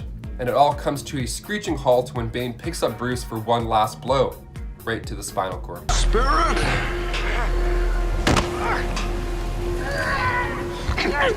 Oh, your buddy! Now, I know people like to give this movie a hard time, but seeing Batman get his ass kicked like this reminds me that it's not always the hero that gets the last punch. Number 8, Magneto vs. Wolverine. Look, I'll be honest, I'm a nail biter, okay? And there's days where I can't even muster up the strength to pull a hangnail out of my own finger or whatever. It sucks, I can't deal with pain, especially when something's coming out of my body, which makes the next one on this list really brutal for me to read. Now, I couldn't imagine if all my bones were suddenly ripped out of my body. That's a nightmare. And that's exactly what happens to Wolverine when Magneto has had enough of his nonsense. Yeah, this all takes place during the Fatal Attractions event. So Wolverine doesn't even have a chance to scream. The adamantium that bonded to his bones erupted outwards like water bursting through a dam. And he's still breathing when this happens. I mean, if this isn't one of the worst things to go through, I couldn't tell you what is. Definitely not one of my hangnails. This one is probably a little bit more painful. Thankfully, Xavier wiped Magneto's memory of the whole event, and Wolverine was out of commission for a while recovering. I mean, he had mental spikes sticking out of his body. I don't think he's gonna get any chores done in the meantime. Number 7, The Avengers vs. Thanos. The Russo brothers came in the MCU with the Winter Soldier, and we got that sick, awesome elevator scene, and then we got Civil War. They make some pretty fun movies. My personal favorite of the bunch is still Infinity War. I mean, all these characters who led their own franchise crammed into one single movie shouldn't have worked out as well as it did. It's a smooth flick. So we see Thanos as he walks his way through the universe collecting the cosmic Infinity Stones. First, he decimates Xandar for the Power Stone, gave Loki the old 1-2 choke for the Space Stone, and then he punched the Hulk so hard in the neck that he quit being the Hulk. And this is like the first 10 minutes of the movie. So the movie itself is a brutal fight, but of course it comes down to the last stone, the last attempt. The Mind Stone. The stone that is Vision. It's in his forehead. So after a last effort attempt of removing the stone in Wakanda, Wanda Maximoff is forced to destroy it. So while she's working on that, all of our Avengers are getting destroyed by the powers that Thanos now obtains, but they don't come out on top in this one. Vision gets that big yellow blackhead pulled right out of his forehead, and then the theater sat silent, and we just watched Vision's lifeless and colorless body fall to the ground. Seeing the Avengers lose like this, especially Vision, was definitely one of the more brutal beatdowns in an MCU movie. Number 6, Knull versus Thor. Spoilers coming in hot for King in Black by Donny Cates, okay, just so you guys are aware. So during the first battle with Knull and his army of symbiotes, Thor was not to be found. The God of Thunder would be a perfect fight considering the weakness of the Horde being electricity and magic. Kinda makes sense. He'd be a pretty reliable chess piece to this violent game, no doubt about it. So when the God of Thunder finally arrived in issue 3 of King in Black, he brought a pretty epic battle with him. So Knull had come to Earth with his thousands of symbiote dragons, searching for Eddie Brock's son, Dylan. Searching for you, Dylan, they're coming, man. And when he finally got a hold of Eddie, he stripped him of the symbiote and dropped him from the Empire State Building. Things are looking not so great. And then Thor returns finally in the next issue. So you're a god and a king, Thor asks. Good for you. Now allow me to teach you what those words truly mean. And he does just that. Of course, with the help of Tony riding in on an extremis infected symbiote, it's just another week and a bit and we'll see this epic battle continue with issue 4. But so far, it's up to a crazy, crazy awesome start. And at number 5 is Batman versus the Hyper Clan. This point is eerily similar to the Manchester Black versus Superman point on part 2 of Brutal Villain Defeats. In 1997's JLA, helmed by Grant Morrison, a team of superheroes shows up on Earth and begins fixing problems and completely eradicating supervillains, gaining popularity with the people that rivals the Justice League. The difference here is that this team of superheroes are actually white Martians. Unsurprisingly, the first of the Justice League to find this out was Batman himself, who managed to evade being captured unlike the rest of the League. Sneaking into the HyperClan's base, he managed to lure one of their members, a mortal, who he strung up with a little Batarang-held sign that read, "I know your secret." When 3 other members of the HyperClan showed up, Batman brought them down with a single match and a circle of gasoline, turning their one weakness to fire into his greatest ally, because he's Batman. Number 4. Darkseid. Darkseid is not a character you mess with. He's incredibly powerful with an insanely capable mind, and the ability to practically never pass away. Sure, we could talk about his defeat at the hands of Batman, but that's kinda boring. Batman's a regular guy, sure, but he's also Batman. What we want to talk about is Volume 3, Issue number 2 and 3 of this comic called Superpowers. This comic was made to go along with a toy line, so we already should slightly suspend our knowledge of what various heroes and villains are actually capable of for right now. Now in the story, Darkseid's Omega effect had been dwindled to almost nothing thanks to Mr. Miracle, Tyr, and Mr. Freeze. After being betrayed by his people, he winds up teleporting to Earth with the last of his energy. Now, covered in a cloak, Darkseid is forced to rob a store just to find more clothes and remain unnoticed. But just after he does so, Darkseid is confronted by a pair of muggers in an alleyway. A pair of regular old human muggers who bully him, threaten him, and then knock him out cold with a chain just to rifle through his pockets and run off into the night. But the best part is how he looks up with a big Darkseid frown and goes, "Oh, surely my plight can sink no lower." You never see Darkseid like this, and certainly not in a fedora and a trench coat. Mwah. Number 3, Starro versus the Justice League. Despite how ridiculous the idea of a massive starfish-looking alien that can control minds is, Starro the Conqueror is still one of the Justice League's earliest and most dangerous foes. All the way back in the Brave and the Bold issue 28 from 1960 is our first ever introduction to Starro. Now this was before he used starfish facehuggers to control minds and instead would use a telepathic beam to control huge scores of people. When Starro did this to a town of people using one of his deputies, the Flash happened to take note of the fact that one kid, Snapper Carr, who was possibly the most annoying kid to grace the pages of comics, was immune to the effects of Starro's mental control. But it was a mystery as to why. It turns out that Snapper was covered in calcium oxide, aka lime, from when he was working on a lawn earlier in the day. Lime, used by oystermen to fight starfish off of their oysters, also happens to block the powers of Starro, curiously enough, and so Green Lantern grabs a bunch of barrels of the stuff from a nearby farm, and the Flash grabs bags and bags of it from a chemical warehouse, and they team up to proceed to absolutely cover Starro in lime, imprisoning the Conqueror in an unbreakable shell of lime. As it says in the comics, a living statue of lime. Number 2, Firestorm versus Parasite. Rudolph Jones found himself exposed to a strange form of radiation, which changed him into a bald, green-skinned parasite with the ability to absorb the life energy energy of others. Well, in Firestorm, the Nuclear Man, issue number 86, Parasite is released from an area he is being held in and goes on a rampage, draining multiple people of their life energy, including Firehawk, who fell pretty easily to this villain. Now luckily, the hero Firestorm is nearby. At this point in time, Firestorm has become the world's fire elemental and received a pretty significant power boost. Almost as if to prove this, Firestorm comes in hot on Parasite with a blast of flame, and then, when Parasite tries to drain Firestorm's power, the hero is completely unaffected as he says, quote, "My powers come not from myself, but from the earth. I don't have power,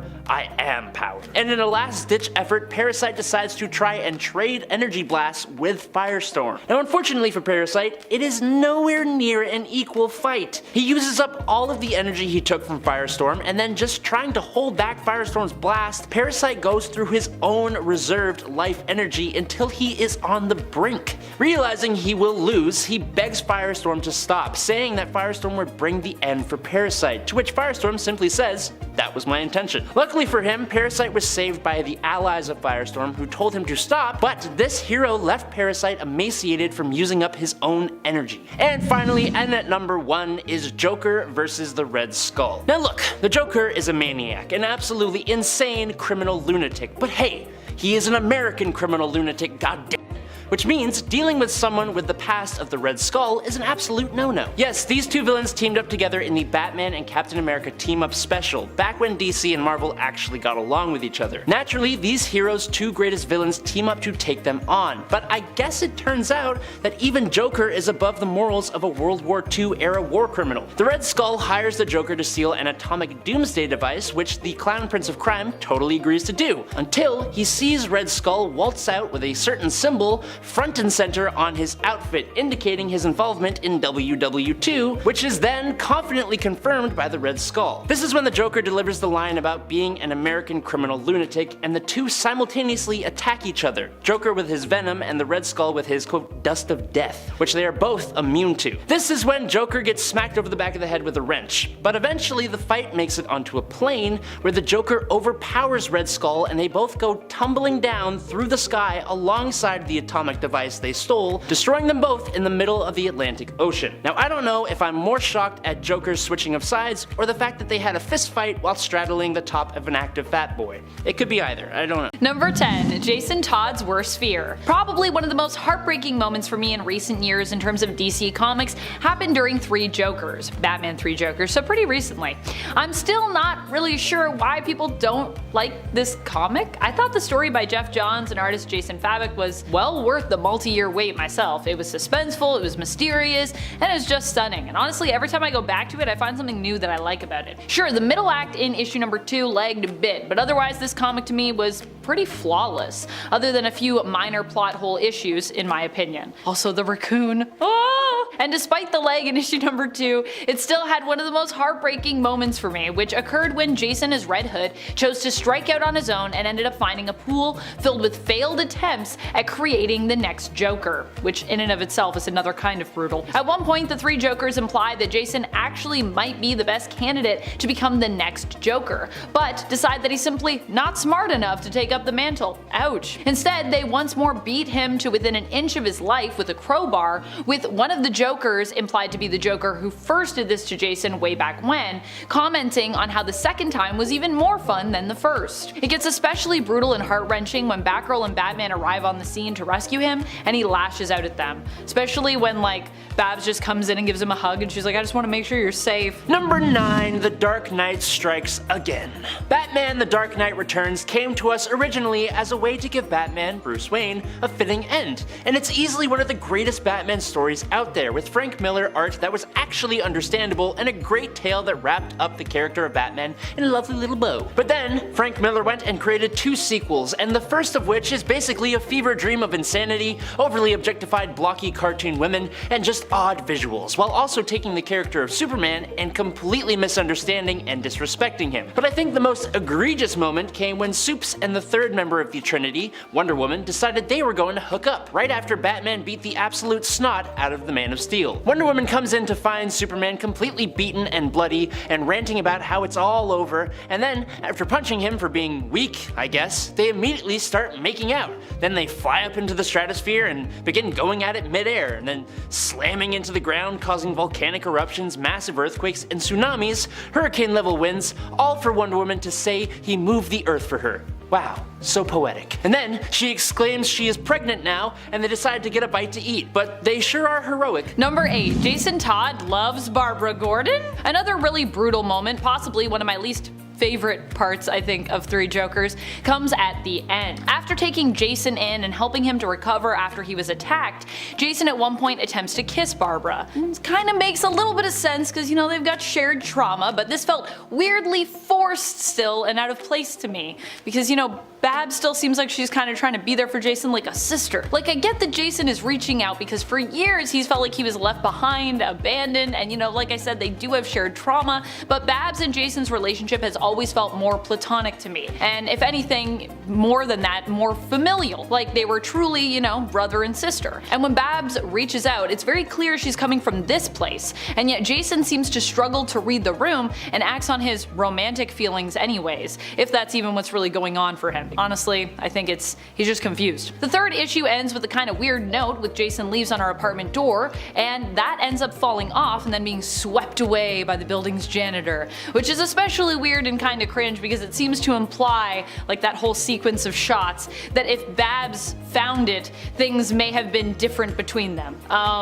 Other than Barbara having to once more reaffirm her boundaries with Jason, I don't see how it could have ended otherwise. What a strange romance subplot that I never expected nor ever really wanted. But hey, there it is. Number 7. Jericho versus Vigilante. Okay, so I did talk about this one for brutal villain defeats, but I had no idea this moment happened before, so if we're talking about brutal DC moments we never saw coming, this one for sure hits the mark for me. Joey Wilson, aka Jericho, is the son of the infamous assassin Deathstroke the Destroyer, but despite that fact, Jericho made almost every effort to be a hero, and he was one. He was even a member of the Teen Titans, the team that consistently stands against his own dad. Now Jericho has the ability, granted to him by the same method that granted his dad his abilities, to transfer his consciousness into the body of another using eye contact and take control of them, effectively possessing them. And it was pretty powerful. He could control some pretty strong beings. Unfortunately, every time he did this, a small shred of the individual psyche remained in his head. At first, it was nothing that he couldn't deal with, just one or two psyches, but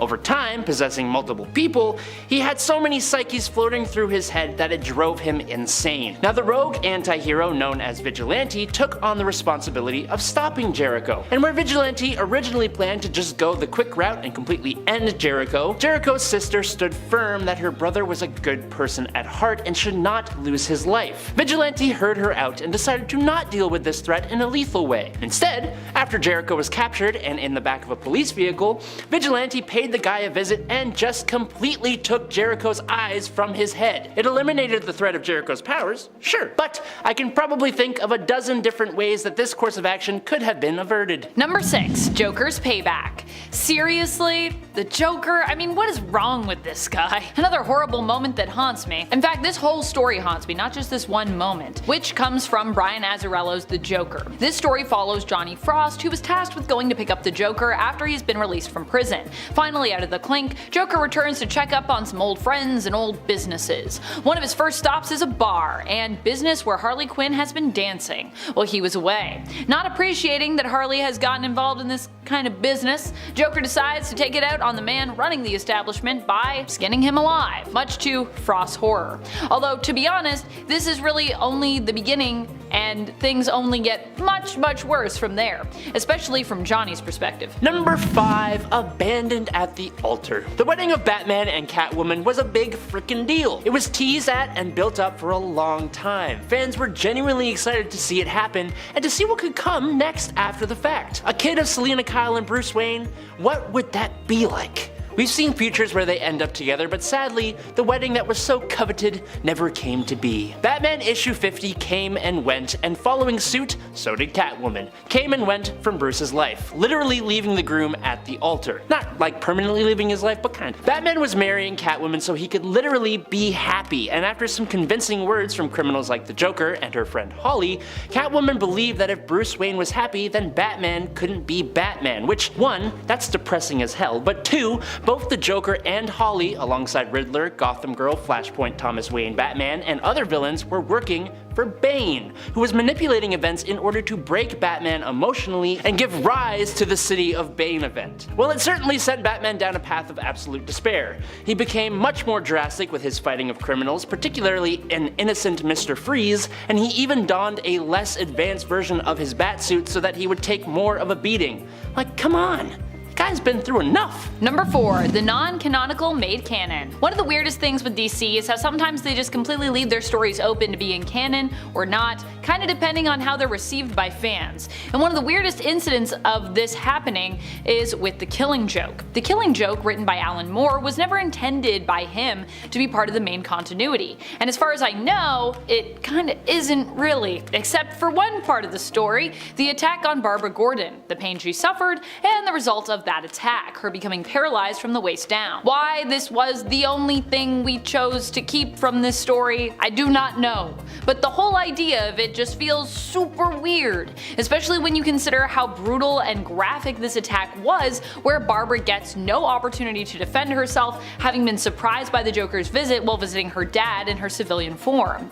This element of the story would change Barbara's life forever, and although I do like Babs as Oracle, and I feel like we were able to actually at least turn it into something good, it feels like she was kind of robbed of, you know, some agency here, especially when you consider the story was never really intended to be incorporated into the canon, and it also still kinda wasn't. Number 3. Maxwell Lord and Ted Kord. I made a rhyme. I think we can all agree that it's incredibly rare to see a mainline superhero taken out of the picture, and if it does happen, it's usually in a huge blaze of glory, or an incredibly tragic moment, or after a long momentous battle with cancer in the case of Marvel's Marvel. So when Ted Kord was erased from existence thanks to a bullet from a barrel at the hands of Maxwell Lord in the Countdown to Infinite Crisis, it kinda sucked. After following Ted the whole book as he struggles for anyone in the Justice League to take him seriously, while he's correctly on the trail of Maxwell and learning of all his misuse of both the Justice League's files, Batman's Brother Eye satellite, and the OMAX, you'd expect Kord to come out surviving, having a cathartic moment where he finally gets the League's respect or to make a dent in Lord's plans, but instead he gets snuffed out like a tea light candle that never even begun to make the wax melt. It's abrupt, brutal, and it made me legitimately very sad to read it. Number 2. Face Off. One of the most brutal moments that still haunts me to this day, of course, involves the Joker. Because of course he's one of the most twisted and often brutal characters that we have over at DC, I would say. This one comes to us from around the time of Death of the Family. In this story, Joker ended up removing his face in order to reinvent himself. Needless to say, this didn't last forever, but it was a terrifying time, and honestly, I'm not sure how Joker lived after doing this, considering that I'm pretty sure he would have been opening himself up to all kinds of nasty infections. Despite removing his face, Joker would later recover and somehow reapply said face, despite the fact that the face was not well stored in between, cause comics, I guess. Ugh. Number 1. Fridged. This DC Comics brutal moment caused the whole coining of a term and changed the way comic books were written going forward. Green Lantern Kyle Rayner came home one day after doing his superhero thing in Green Lantern issue number 54 from 1994 to find his then girlfriend, photojournalist Alexandra DeWitt, had been very savagely stripped of her life at the hands of the villain known as Major Force. But not only did Major Force take Alexandra's life, but for seemingly no reason, he also stuffed her into the couple's fridge.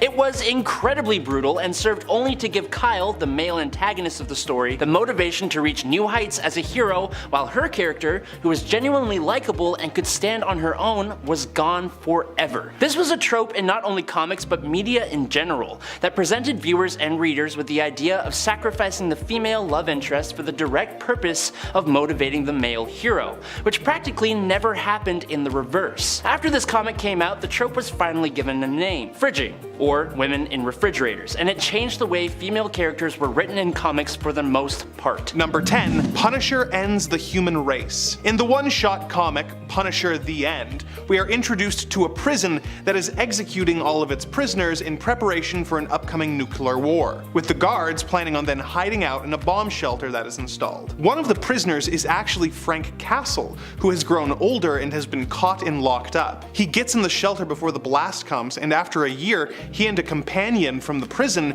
exit and start making their way through the wasteland. Frank knows that the radiation levels he is exposing himself to will cause him to die within 72 2 hours, but keeps moving forwards, eventually getting to his goal. A shelter filled with former billionaires who knew their decisions would lead to an apocalypse and hid themselves away. He prepares to punish them, but the sleazy rich people convince him to spare them long enough to explain the seriousness of the situation to him. The other shelters have fallen silent, and they have the means to continue the species, and if Frank ends them, he will also be ending the human race. Frank then mercilessly and brutally murders everyone, including his companion, before walking into the wastelands to die, happy with his decision, believing nothing good ever came from humanity. It is an interesting book, but it leans so far into the mature rating that characters tend to overindulge in an unnecessary amount of slurs and swears, to the point that it actually somehow makes the whole thing feel more childish than many standard Marvel comics. Number 9. Deadpool Killustrated. The sequel to the first Deadpool Kills the Marvel Universe features Deadpool trying to destroy the Marvel Universe by going into other fictional stories that inspired the Marvel heroes in order to prevent any of them from being created. Over the course of the miniseries, we see Deadpool brutally dispatch such classic characters as Don Quixote, the Little Mermaid, Tom Sawyer, the siblings from Little Women, Moby Dick, and the Three Musketeers, while he's pursued through the Ideas verse by a team of heroes led by Sherlock Holmes. If you're a fan of these classic characters, it can be really brutal to suddenly see them eviscerated as they scream and cry, asking why this is happening, but the sheer stupidity of it obviously makes it pretty funny. The humor cuts some of the brutality, making this rank pretty low on the list. Number 8. Scramble Gets Free. This next entry is dedicated to one of our commenters, Kevin Hawkins, who has asked that I keep teaching him about Canada's super team, Alpha Flight, so that he can continue to learn about more obscure superheroes in order to help him expand his rather narrow tastes. Sure thing, Kevin, I'll keep the Alpha info coming. The original Alpha Flight series had its fair share of brutal moments, but one that has always stuck in my mind is from issue 30, when Heather accidentally releases Madison Jeffries' evil brother, Lionel, otherwise known as Scramble. Scramble has the mutant power to rearrange organic matter. He originally used this power as an army medic in the Vietnam War, but the trauma of the war drove him insane and he was locked away in a hospital. Once he got free, he used his powers to turn the other patients into deformed and grotesque mounds of mutated flesh that then attacked the heroes. Every design in this issue is wonderfully brutal and disgusting, including the creature that Heather is transformed into. The victims are eventually saved and put back in their original shapes, which makes this a bit less brutal, but it was an especially disturbing issue. Number 7.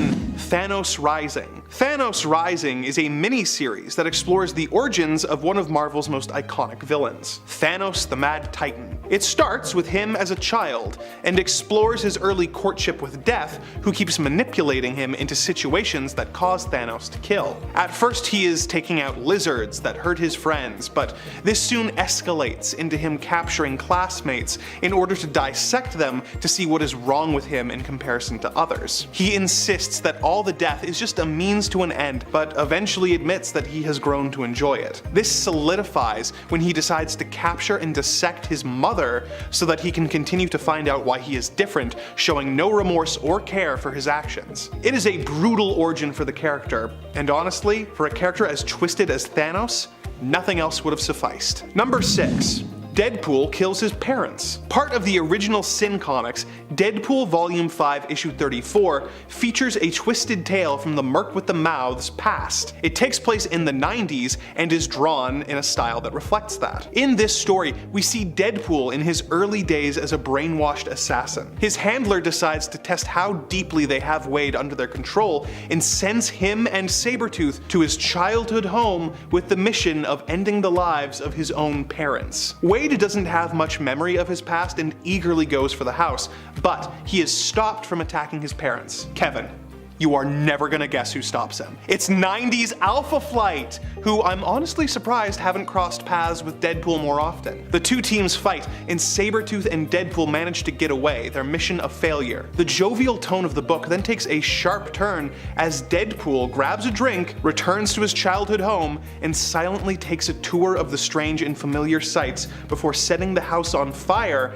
and getting into the car with Sabretooth without a word. The fact that the book is so lighthearted before this moment makes the final blow so much more brutal. Number 5. Hulk, the end. While I found Punisher, the end, to be kinda bad and immature despite trying really hard to be mature, I really like the Hulk, the end story. In this book, the world has come to an end after a nuclear war, and all of humanity has died off, save Bruce Banner, who is now over 200 years old. He wanders the world by himself, wanting to die, but being unable to, as the Hulk wants to continue being the strongest one there is. The only creatures that have survived are giant mutated swarms of bugs, who chase and devour the Hulk, always leaving him a mutilated mess on the ground before leaving him to heal. This continues for years until Bruce realizes that he is the modern Prometheus, who brought fire to the people of Earth from the gods and was punished by being left alone to be consumed by birds. Bruce finally passes, leaving the Hulk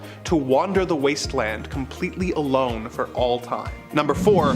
Marvel Zombies, Dead Days. In Marvel Zombies, we are shown a world where all of the Earth's heroes have been transformed into flesh-eating zombies who are trying to find more humans to consume to sate their seemingly unending appetite. In the one-shot comic Dead Days, we are shown the last days of the human race, as well as our favorite heroes becoming the cruel monsters we know from Marvel Zombies. There are some brutal and disturbing moments, such as Spider-Man turning and eating Mary Jane. Okay, Kevin will appreciate this.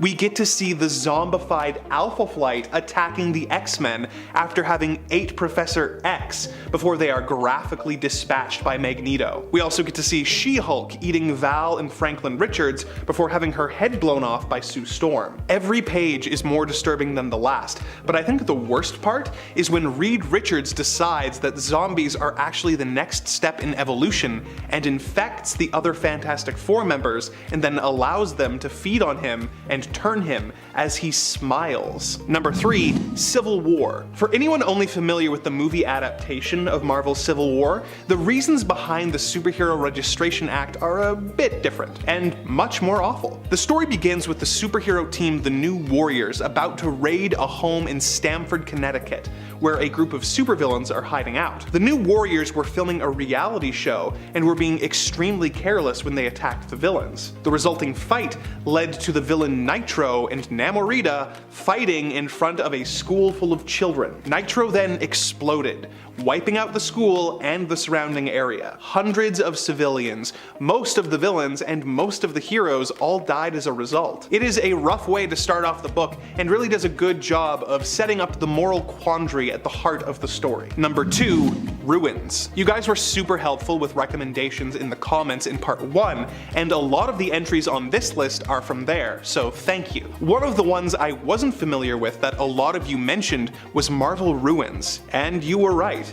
It's a rough one. Marvel Ruins is a 2-part mini-series that essentially asks the question of what would the Marvel Universe be if instead of accidents resulting in heroes getting powers, they just got sick and died. For example, in this universe, Matt Murdock saved the old man from getting hit from the truck, and the radioactive goop that got in his eyes caused him to die in the hospital without growing up and becoming Daredevil. Wolverine has a painful bone disease.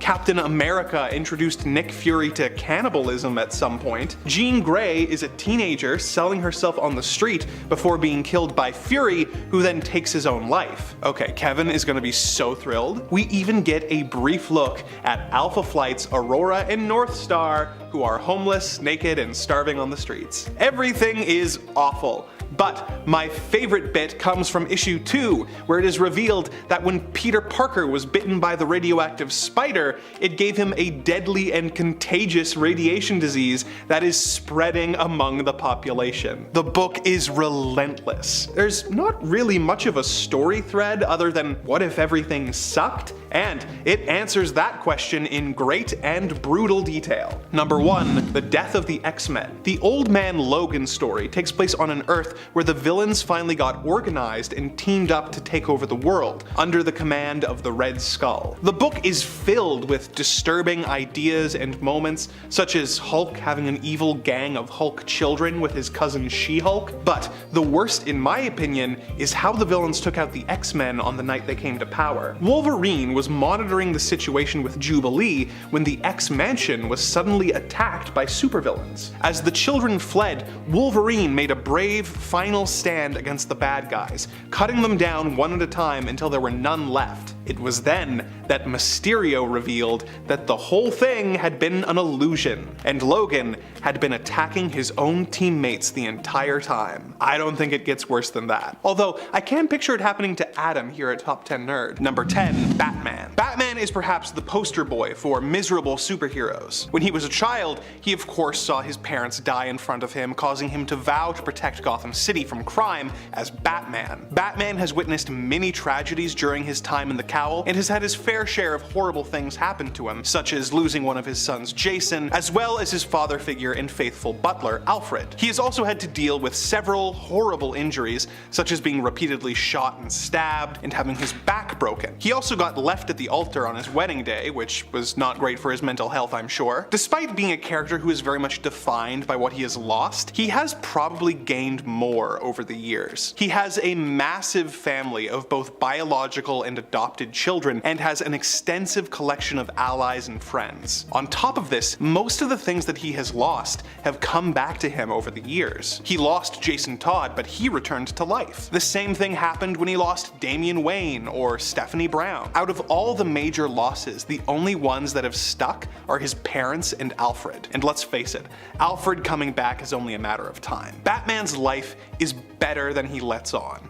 And he's probably just depressed, which is why he's at the bottom of this particular list. Number 9, Angel. Warren Worthington III was one of the original X-Men, having giant bird wings that allowed him to fly as Angel. He spent years as a hero until the Mutant Massacre. He was captured by the Marauders, who then cut off his wings and crucified him. This caused him to spiral into an awful depression, which eventually led to him trying to take his own life. This was prevented when Apocalypse showed up and made Angel an offer. He would give him back his wings if Angel would become one of the Horsemen of the Apocalypse, the Archangel of Death. This got him his wings back, but caused a host of other problems, with him having to work to resist the evil force that was put inside him ever since. Number 8, Scarlet Witch. Wanda Maximoff has gone back and forth between hero and villain during her many years at Marvel Comics, with her being responsible for a lot of horrible things that have happened, such as the infamous No More Mutants thing, but that is not to say that she hasn't had a somewhat tragic life herself. Things didn't get off to a good start when she was kidnapped from her mother as a baby by the High Evolutionary, who experimented on her to give her powers. While staying with old HE, a demon named Chthon chose her to be his vessel, trying to possess her multiple times. She tried to put out a fire in her village with her powers, and people assumed that she was the one who started it and attacked her. This led to her being saved by Magneto and joining the Brotherhood of Evil Mutants. She eventually became an Avenger and married her teammate Vision. She used her powers to create a pair of twin boys for her to raise. This made reality unstable, and Wanda was forced to give them up, and they faded from existence. This led her down a dark road where bad stuff continued to both happen to her and because of her. She has had a far from easy life. Number 7, Spider-Man. Spider-Man lost his parents when he was a young boy, and he was sent to live with his aunt and uncle. When he developed spider powers, he chose not to stop a criminal who went on to kill his Uncle Ben, and as a result, he became a superhero with a guilt complex named Spider-Man. Spider-Man has certainly had his fair share of losses with his parents, his uncle, and his first great love, Gwen Stacy, who got thrown off a bridge and died from whiplash when Peter tried to catch her with a web line. He's had some major wins as well though, having dated some of the most absurdly attractive women in comics and getting married to his perfect partner, Mary Jane Watson. Although, this was undone in a deal with a demon in order to save Peter's Aunt May. Since then, it's been a downward spiral, with Marvel editorial seemingly being unwilling for Peter to grow as a person. They let him and Mary Jane become pregnant, but then made the child a miscarriage at the last minute. They undid his marriage, they made him the head of a big company which he then lost. He became a teacher but was fired. It seems like any time he's about to move into a new era, something happens that makes him single, broke, and taking pictures of himself for the Bugle for money. He has a less intense series of losses than a lot lot of the others on this list, but it's just a constant stream of pain and anguish for the poor guy. Sometimes to the point that it doesn't even make sense. He recently broke up with Mary Jane, and 6 months later, she's with some guy named Paul, and some kids are calling her mommy. Spider-Man is known for having a rough life, but Marvel needs to let him be happy for a bit, just for something different. Number 6, Daredevil. Daredevil is another character who almost notoriously can't seem to catch a break. When he was a child, Matt Murdock was in an accident that caused a radioactive isotope to get in his eyes, blinding him. It also gave him heightened senses and amazing abilities, but life wasn't through with him yet. His father was a boxer who refused to throw a fight, for which he was killed, leaving Matt with no family to speak of. He became Daredevil as well as a lawyer, but it has been far from an easy gig. One of his loves, Elektra, was killed by the villain Bullseye. As if that wasn't bad enough, Bullseye would later end the life of Matt's other great love, Karen Page. Speaking of Karen, she was an addict who sold Daredevil's secret identity for a fix, which allowed the Kingpin to systematically destroy Matt's life. It eventually got back on track, and Elektra eventually returned to life, but Matt has had to deal with his secret identity getting leaked constantly, getting possessed by a demon that made him murder people, being sent to prison multiple times, and having an almost constant tension with the people who care about him. On top of all of that, he has massive Catholic guilt, which just makes everyone feel worse. Number 5, Martian Manhunter. Martian Manhunter's life since he came to Earth has been pretty good, all things considered, but his backstory is just so brutal that it earns him a spot on this list. John Jones was born on the planet Mars, where he lived with his wife and daughter. This idyllic life came to an end when John's evil twin created a virus that made Martians burst into flames when they used their psychic powers. Due to this virus, John had to watch his wife, his child, and everyone he ever knew burst into flames. When a scientist on Earth attempted to make contact with Mars with the use of a transmitter, it instead transported John to Earth, where he became the hero, Martian Manhunter. He has handled the loss incredibly well, but losing everyone you ever knew in one of the most painful and brutal ways possible is simply a terrible way to live. Number 4, Guardian. James Hudson of Alpha Flight has had a rough go of it. He was raised by a single mother after his father was killed in a knife fight when he was just a child. He never wanted to be a superhero, but after he developed the Alpha Flight program and its chosen leader, Wolverine, left, he had no choice but to step up. His suit's power pack overloaded in Alpha Flight 12, causing him to light on fire in front of his wife and for him to be presumed dead. He was actually transported to a different planet 10,000 years in the past. The alien inhabitants tried to repair him, but confused his power suit for part of him and turned him into a cyborg before putting him in cryosleep and sending him back to Earth. He returned after having been gone for 2 years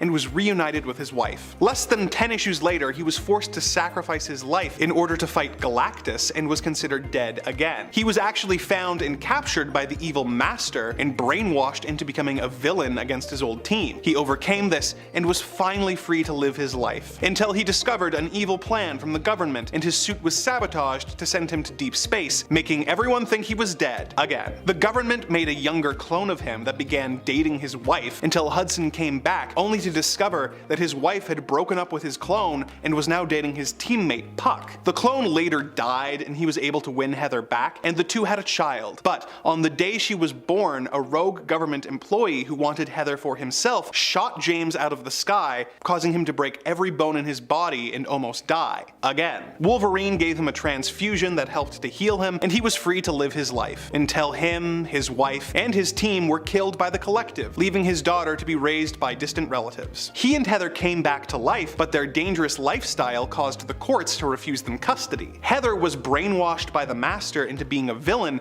and she killed her relatives to get her baby, causing her to become a wanted fugitive with his child. He eventually tracked them down and put them in a hollow prison where they could be safe and not hunted, but his wife made it clear that she was still leaving him. So for those counting, he's died like 5 times, and every time he comes back to life, his life actually gets way worse than it was before. Number 3, the Hulk. Even before he became the Hulk, Bruce Banner led a pretty miserable life. His father was a violent drunk who would hurt Bruce and ended up killing his mother in front of the young boy. He threatened Bruce until he lied in court, saying that his father didn't do it, but after Brian drunkenly boasted about the crime, he was put in a mental institution. Bruce spent his childhood suffering from mental health issues, and 15 years later, Brian was released into Bruce's care. While visiting his mom's grave on Christmas Eve, Brian attacked Bruce and Bruce pushed him, causing him to crack his head open and die because of the gravestone. Bruce repressed this memory and grew up to be a great scientist. While testing his gamma bomb, Bruce realized that a teenager had wandered onto the test site and got him to safety, getting caught in the blast himself. This changed him so that whenever he became angry, he would transform into the Hulk, a giant green rage monster. He has spent much of his life since then constantly on the run and being hunted like an animal by the US military. Even when he manages to be a hero for a while, it's never long before someone decides he's too dangerous and needs to be taken out. Bruce lives a life on the run with nothing of his own, not even the clothes on his back, which he loses when he transforms. He has managed to develop a support system like his wife and Rick Jones, but between the multiple personalities and the constant battle with supervillains, he has led a pretty rough life. Number 2,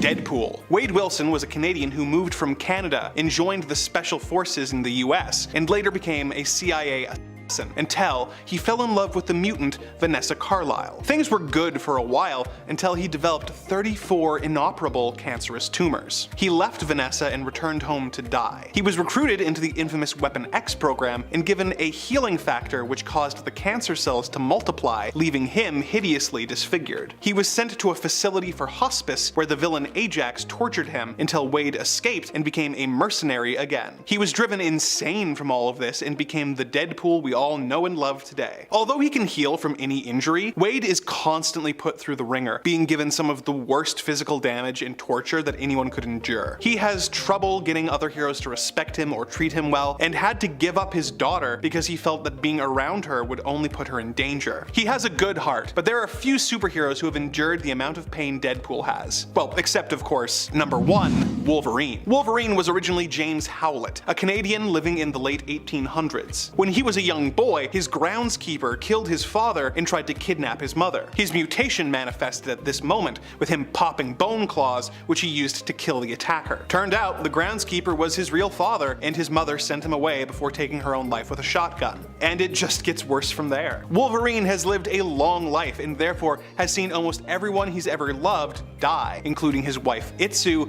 and Jean Grey, multiple times. He spent many years traveling the world until he was subjected to the experiments of the Weapon X program, who gave him his trademark metal claws. In the years after this, he fought many foes and was subjected to pretty much any injury you can think of, be it having his metal skeleton pulled out or being run over by a steamroller. In a more recent example of his terrible life, he was forced to fight a group of killers who were after him called the Mongrels. He killed all of them before he was informed that every member of the team had actually been one of his children that he had conceived during his wandering years. Rough, dude. Number 10, Taskmaster vs. Hyperion. This one is wild, especially when you consider the beating that Taskmaster was allowing himself to take just to get this fight done. And yet he did manage to get it done, and impressively so. We get to learn about how he actually had this one in the bag through flashbacks we are shown during the fight, where it's revealed that Taskmaster's preparation was the key. Now it might seem weird that I'm considering Taskmaster to be the hero in this case, but based on what we learn about Phil Coulson's Squadron Supreme in the 2021 Heroes Reborn event, and that whole thing with Mephisto, it really does make sense based on that. In the Taskmaster series in issue number 2, Taskmaster is working with Nick Fury to clear his name, but Tony Masters has to do something for Fury first. He needs to collect the kinetic signatures of 3 important individuals, one of whom is Phil Coulson. But to get to him, he has to go through Hyperion. And in order to do that, he has to first bring Hyperion's guard down, in essence allowing Hyperion to punch his way through Taskmaster. Ouch. Taskmaster, through feigning a loss though, is able to get Hyperion to drop his guard enough to get a single, powerful boomerang arrow shot out. A Hawkeye classic that is tipped with Hyperion's one weakness based on Fury's intel: radioactive Argonite, which is basically like Hyperion's like kryptonite, so yeah. Number 9, Dream vs. Karanzan. One of my favorite fights I've ever ever read in any book, comic, or otherwise happens in the Sandman series, where many of my favorite things happen in comics because it's one of my favorite stories of all time. If you've watched my videos on Nerd here regularly over the years, you may also know that this comic is one of my favorite stories of all time because anytime I can talk about it, I love to talk about it. The original comic, of course, from the 90s is what we're talking about here, and the fight that happens in it happens during the first arc in the series when Dream is tasked with reclaiming his symbols of office, namely here his helm, which it turns out is currently in the possession of a demon in hell. In order to get back his helm in the comics, he must do battle with and beat the demon currently in possession of it, one of Beelzebub's, a demon named Choronzon. This battle is described as being the oldest game and is in essence a battle of imagination. One can lose through hesitation, inability to take up a solid defensive stance, and of course, lack of imagination. In the Sandman live action series, this is the battle we see that takes place instead between Lucifer and Dream. However, in the comics, it is Choronzon that conjures up the anti-life in the hopes of finally beating Dream. While initially Dream is badly beaten by Choronzon's move, he ends up winning in the end, proving himself really the ruler of imagination, as what else are dreams really, by conjuring up the concept of hope, which obviously can be pretty much everything. Some people might not consider Lord Morpheus a superhero, but I would consider his tale overall to be one similar to that of a heroic epic. And for that reason, and his capacity to do great good when he so chooses, I'm gonna include him here. Number 8. Moon Knight vs. Raoul Bushman. So many of the most brutal fights in comics I feel like come from the time period that this comic does, the early 2000s. One of the most edgy times other than the 90s. In Moon Knight issue number 2 from the 2006 volume, Moon Knight takes on and brutally defeats Raoul Bushman. But even before we get to the brutal yet victorious literal face-off moment, stakes are established here, with Moon Knight being pushed off of a rooftop and falling to his doom, or seemingly falling to his doom, smashing his knees as he goes, and therefore unable to get up to defend himself really when Bushman comes down to finish the job. Fortunately, Moon Knight has his crescent moon darts, and uses these to bring Bushman down to his level so he can crawl over to him and finish the job. Number 7. Black Panther vs. Namor. Probably one of the most brutal fights I've ever seen on screen in the Marvel Cinematic Universe comes to us from the recent Black Panther sequel, Wakanda Forever. That's right, we're going to the MCU, baby! In this film, it is T'Challa's sister Shuri who takes up the mantle of Black Panther after her brother passes away, which was changed in the script after the real-world death of Chadwick Boseman, who initially played Black Panther, Prince turned King T'Challa in the first film and in the MCU. Shuri here takes up the mantle as a last resort to reconnect with the family she has lost, but also because she knows it is the only way she will be able to fight against the newly introduced and complex antagonist in this movie, Namor, the Submariner, or Namor if you prefer. I love the way that it's said in this movie, Namor. When the two do come to blows after Shuri does successfully recreate the heart-shaped herb and becomes Black Panther, Shuri also uses her smarts to take advantage of Namor's weaknesses, creating a device to dry him out, which she places in one of her ships and activates during the fight against the famed Talokan. During the fight, the airship crash lands on a desert-looking beach. It looks real crispy down there, I gotta say. And the two continue their bloody fight, both almost dying as Shuri attempts to prevent Namor from getting back into the water. Through the course of their fight, Black Panther rips off one of Namor's ankle wings, which allows him to fly, and Namor at one point skewers her with a part of the wreckage. Or a spear, I'm not really sure what it is. It looks like a spear, but he also kind of grabbed it from where like the wreckage was. Maybe there were spears on the ship, who knows. Number 6. Thor vs. Kull Borson. Also known as the Serpent and the God of Fear, Kull Borson is actually Thor's uncle, but that didn't stop these two from fighting one another. In fact, their fight was in essence destined to happen. It had to happen, and Thor was fated to die in this battle against his uncle. Odin had attempted to keep Thor safe from this prophecy by locking Kull away years ago. Kull was once actually the rightful ruler of Asgard, the Allfather, but Odin was forced to overthrow his brother after Kull became obsessed with striking fear into both the hearts of his enemies and even kind of his allies. Odin locked Kull away deep beneath the sea, hoping to keep him from ever becoming powerful enough to rise again after he learned that the serpent was prophesied to kill his son. However, even doing this cannot prevent the prophecy from coming to pass. Eventually, Kull would rise up, powered by the fears of the people of Midgard, and choose his own champions, awarding them great power and each their own hammer. Thor would learn the truth of his uncle, and with the Avengers do battle against him and his army, dying as predicted in the fight against his uncle, but fortunately defeating him too.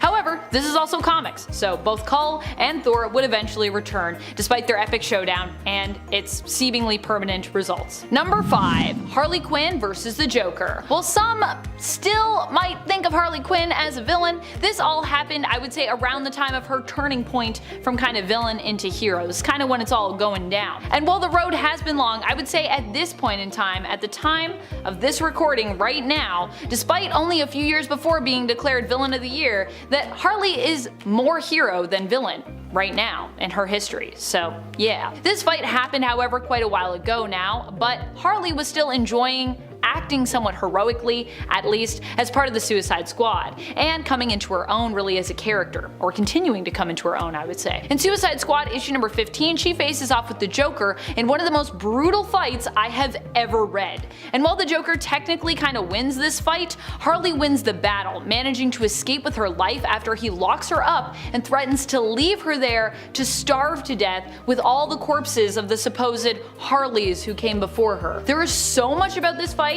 that I cannot talk about in detail because we're on YouTube, but just trust me, it's just because it's also literally that brutal. So if you want to read a brutal fight, check it out. Number 4. Spider-Man vs. Green Goblin. This one ended in seeming death for both parties, and it doesn't get more brutal than that. Add in the fact that Peter Parker was also unmasked during the fight and had his loved ones and neighborhood watching him get basically beaten into oblivion, and it creates a pretty intense picture in your mind and in your heart. Or, well, yeah, I mean, you don't even really need to create a picture of it in your mind because this comes from the Ultimate Comics, and of course, they provide the pictures for you because it's a comic book. And what a brutal picture they do paint. This fight isn't just brutal in a physical sense, although it is also that, with Peter smashing a hulking Green Goblin with basically a semi-truck at one point, but it's also brutal in the emotional sense, because it ends with Peter's apparent death.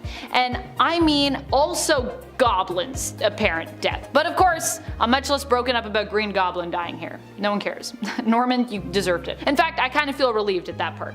While this wouldn't be the end for either character, this battle is still one that stands out to me as one with heightened stakes, where the characters feel right on the precipice of death almost throughout, until they actually and tragically cross over to the other side. Number 3. Batman vs. Superman. An iconic fight in the comics that made its way to the big screen. Granted, on the big screen, I don't know how iconic this fight was for me, but at the end of the day, the fact that it even made it there just goes to show the impact it had on readers. This fight doesn't even come from the main continuity, hailing instead from Frank Miller's The Dark Knight Returns continuity of Earth 31. But it was so brutal and impactful that it was still incorporated into the main continuity, or the likely, I guess, to be former main continuity of the DCEU. Here, two heroes fight against one another, and one of them doesn't even have any powers to speak of. Batman at this point is not only still powerless, but is also, or I guess was also, retired. He returns from retirement, however, and as a result, Superman is basically tasked with taking him out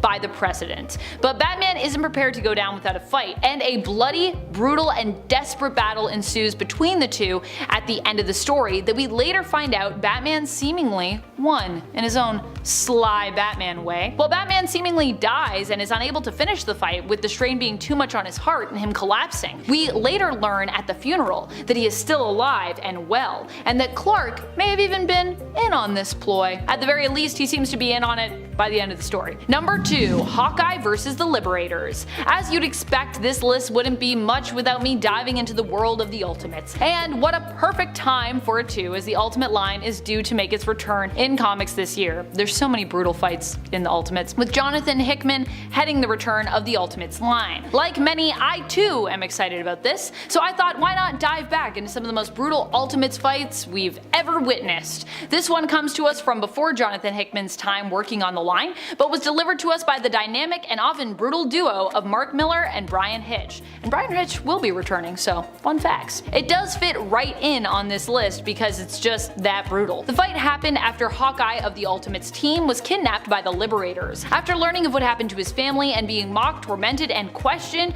Hawkeye finally manages to strike back against his captors with the only weapon he has at the time, his fingernails. And we're not talking about Clint clawing his way out of this. Oh no, we're talking about him using his fingernails as projectiles when combined with his deadly accuracy, which basically allow him to take out an entire group of liberators and successfully escape. He kills people with his fingernails. Number 1. Mera vs. Aquaman. Mera and Aquaman are often presented as being romantic partners, and sometimes as a crime-fighting Atlantean duo as well. However, this doesn't mean that they never fight. And during the Blackest Night, they actually had some pretty good reason to. At that time, Aquaman had been possessed by the Black Lanterns, joining their forces, and Mera was driven into a rage by the death of the last standing family member she had, Tempest, causing her to become a Red Lantern. During one page in Green Lantern issue number 50 from the 2005 volume of that series, Mera takes on the deceased Arthur Curry, and when he attempts to win her over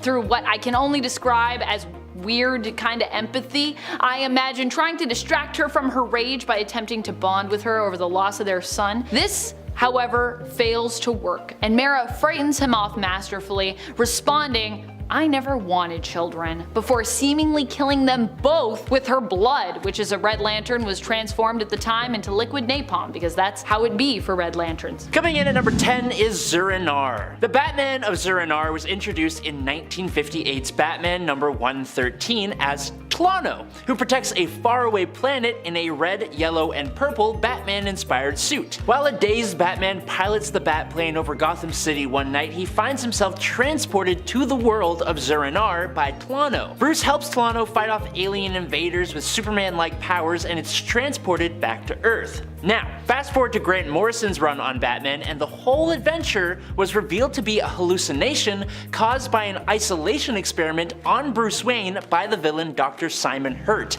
with Zur-En-Arrh being derived from Bruce Wayne mistaking his father's last words, Zorro in Arkham, the film they had just watched before his parents were brutally snatched away from him. Using the trigger phrase, Dr. Hurt broke Bruce's mind and left him on the streets of Gotham. However, Bruce had developed a backup personality to bring the fight back to Dr. Hurt, the much more violent Batman of Zur-En-Arrh. And at number 9 is Batman White Knight. Batman White Knight does something rather unique. It takes the arch enemy of Batman, the Joker, and flips him to become the hero of Gotham, but not one that wears a mask or runs around beating up criminals in the night. A hero who stands in the public eye and fights for what's right. Mostly. The story really paints Batman out to be as brutal and terrifying as he tries to be, and it's pretty successful. The best example I can give is how the Joker actually became reformed in the first place. In the very first issue of the comic, Batman is chasing Joker alongside Barbara Gordon, Batgirl, and Nightwing, and he is single-minded, driving the Batmobile over people's roofs and through active construction zones, barging past security guards who just want to help. Normally Batman is pretty good at not letting the Joker talk him into a frenzy, but this time it ain't gonna go that well. When Joker torments Batman, then reveals he is taking a new medication to cure his mental illness, Batman snatches the whole bottle, and in front of a large group of onlookers, he empties the whole bottle into the Joker's mouth and forces him to swallow it. Number 8. Bane. There are many deranged and off-the-wall villains in Batman's rogues gallery, and while the Dark Knight has suffered losses and defeats at the hands of a few, none of those defeats are as infamous as the ones he suffered at the hands of Bane. By issue 11 of the Broken Bat part of the Nightfall arc, Bane had managed to find out that Bruce Wayne was indeed Batman. Bane surprised Bruce at his home, pumped himself with venom, and laid a brutal beatdown on the Dark Knight in his own home. The fight continued on into the Batcave, and completely taken by surprise, Batman is on his last legs when the venom-fueled tank of a man lifted Batman over his head and dropped him spine first onto his massive back-breaking knee. This brutal move, captured in one of the most iconic comic panels ever, put the Batman completely out of commission, requiring him to choose another to fill his role as the protector of Gotham until he could make his triumphant return. Coming up at number 7, Alfred. Bane broke the Dark Knight's back all the way back in Nightfall, but I think it was his attempt to break Batman's spirit that was the most despicably brutal moment for this character. After Flashpoint Batman organized a takeover of the city of Gotham, Batman and his Bat family were forced out of the city. Its perimeter was guarded, and Alfred Pennyworth was taken as a hostage. In an attempt to rescue Alfred, Batman sent Damian Wayne Robin. Unfortunately, Damian was not quite capable of getting the job done, but that doesn't mean that he deserved to be forced to watch as Bane snapped the neck of Alfred Pennyworth, sending the heart of the Bat family to his grave. Instead of actually serving to break the Batman spirit like he intended to, Bane actually pushed Batman to do practically whatever it takes to put Bane down. If anything, this act united the Bat family as a force to be reckoned with, and there was no way Bane or the alternate Thomas Wayne were going to get away with this heinous crime. And at number 6 is his one rule. Batman Hush could in its entirety be seen as a brutal moment. It strikes at the childhood life of Bruce Wayne himself, pushing Batman to a point we rarely ever see. In Batman issue number 614, right smack dab in the middle of the Hush story arc, Tommy Elliot, the childhood friend of Bruce Wayne, loses his life at what seems to be the hands of the Joker. All the years and years of distress caused by the Joker, the people hurt, the lives lost, they all fuel this rage inside of Bruce Wayne, who begins to lay a spectacular beatdown on the Joker, knocking out both Harley Quinn and even Catwoman, who both try to stop him. Batman almost goes to the point of permanently bringing an end to the Joker, beginning to put aside his morals to finally be rid of this homicidal plague on Gotham City. It's not until Jim Gordon intervenes while Batman has his gloves around the Joker's neck that the Dark Knight finally relents. The worst part is that if Batman did go through with it, the Joker wasn't even the one responsible for the crime he thought he was responsible for. Number 5, The Heretic. The 2012 volume of Batman Incorporated is full of some just bizarre moments. This is happening at a time when Batman has taken on his newfound son, Damian Wayne, as his Robin. The relationship is strenuous at best. It's bound to happen when the dad is a brooding, unemotionally available masked man who runs around beating up criminals, and the surprised son, who was raised to be one of the deadliest assassins in the world, is dumped on Batman by a woman who had chemically manipulated him into conceiving the kid in the first place, if you know what I mean. While these two were trying to find a balance in their relationship, Talia al Ghul, the aforementioned mother, initiated a plot to take over Gotham alongside her organization and with a massive hulking bodyguard called the Heretic. Spoilers for a story that is about 10 years old, but the Heretic is actually a clone of Damian Wayne himself, and he is terrifying. For starters, he was literally grown inside the belly of a whale, which, what? But in some of his most brutal moments, Heretic ties a group of hostages to a massive boulder and then throws the boulder down a flight of stairs. He quite literally single-handedly takes the life of Knight and fights off members of Batman Incorporated using the hero's body as a weapon. But when he comes face to face with Damian Robin and Nightwing, he takes out Nightwing in one move, and although Robin actually puts up a really good fight, Heretic still runs him through with a massive sword, bringing the end for Batman's son. Number 4, Vampire Batman. When Dracula comes to Gotham, a good vampire grants Batman the vampiric gift in order to take on Dracula himself. And the idea was so awesome that it became a whole brutal trilogy. Starting with Red Rain, then Bloodstorm, and ending in Batman Crimson Mist. All of which put the most obvious hero to become a vampire in one of the best Victorian horror styles and with the most terrifying looks I have ever seen for the Dark Knight. In the first novel, Red Rain, the hero wipes out the vampires and Dracula, although he is transformed into a vampire himself at the end, which means we get to see Batman take on crime using the powers of a vampire in the next novel, Bloodstorm. He does his bestest to resist the darker aspects of being a vampire, but that all goes south when Batman lashes out and drains the Joker's blood after the Joker ended the life of Catwoman. Batman has Alfred and Gordon stake him through the heart, putting Batman into a catatonic state. A state that he is then revived from in Batman Crimson Mist, when criminals took over Gotham in his absence. This time around, the Vampire Knight is almost completely animalistic now thanks to his isolation. A bloodthirsty vampire Batman quickly wipes out most of his enemies in brutal form, drinking their blood in the process until he is finally put to rest by Alfred, Gordon, Two-Face, and Killer Croc, who all go with him to the grave. Number 3, Arkham Asylum. One of the great things about Batman compared to any other hero is the way his comics can lean really heavily on the darker aspects aspects of human beings, and because of that they can also get away with much more expressionistic art that can be really gorgeous while also being completely terrifying. As example, let's talk about Arkham Asylum. The gritty gothic artwork, which looks like it came straight out of my nightmares, meshes with the extremely dark, disturbing, supernatural themes of the story to take what is essentially just Batman going to work to secure Arkham Asylum into a brutal, mind-twisting funhouse ride. It's terrifying. Batman takes on some of his most well-known foes, but the fights aren't the compelling part. It's the sheer freakiness of it all. The real brutality of this story comes in its horror and the dark past of Arkham Asylum itself, which is slowly drip-fed to us as we make our way through the pages and pages of the most terrifying Joker I have ever seen. In at number 2, All-Star Batman. Remember before when I said that Batman puts the most brutal beatdowns on his opponents? Well, let's talk about a group of thugs in the All-Star Batman and Robin series, specifically issue number 7. Written by Frank Miller, we can expect that this Batman will be a little bit rougher around the edges, but I don't think any of us ever expected him to be like this. In fact, this whole series is full of brutal Batman moments that honestly make him feel like a totally different character. I have talked about this before, and thank you Rodney for informing me of this, but in the opening pages of issue number 7, Batman comes speeding into a group of armed thugs, foot first, laughing like the Joker and talking in his head about how Gotham is full of cockroaches. He's basically delighted at the fact that the criminals are so scared that they are accidentally disposing of each other. But then, on top of all of that, he sets fire to a bottle of bleach and tosses it onto the criminals, blanketing them in fire. And then he continues beating the snot out of them while they're getting crispy. This is no longer the Batman. There's no way, but wait, there's more. Because Black Canary then pops up out of nowhere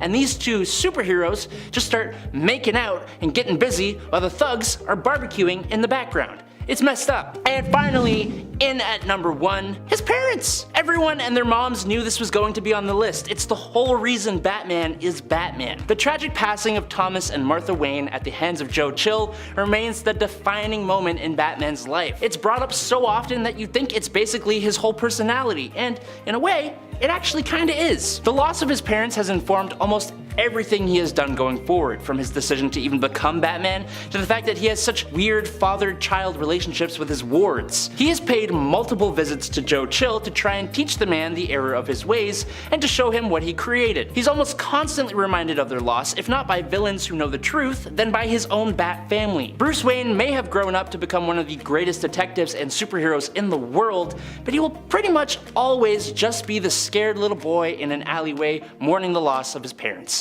And that sucks. Number 10, Invincible vs. Conquest. Goodness. Invincible has a slew of fights that are extremely brutal and brilliant. I mean, their brutality is a huge part of what makes them so brilliant. This is a series that knows and understands the importance of creating stakes, both physical and emotional ones, for its characters. While I considered talking about the fight between Mark and his dad Omni-Man on the first part of this list, or honestly any of the other amazing fights that happen in Invincible, to be honest, as I said, there are so many, I would like to specifically thank Vaughn Soso for suggesting this one. This is the fight that happens between Conquest and Invincible. When Conquest first arrives on Earth and demands that Invincible take responsibility as the Viltrumite liaison stationed there to basically get the planet ready for conquering. Mark at this point has just gone through hell and back and basically blames himself for all of the terrible things that have happened on Earth recently. So he's not really in a great mood and is filled with anger, resentment, and sadness for all that he's lost, and decides to take on Conquest. Overall, honestly, not a great move, which Mark learns once he finds out just how powerful Conquest is. Probably one of the toughest enemies he's ever faced at this point,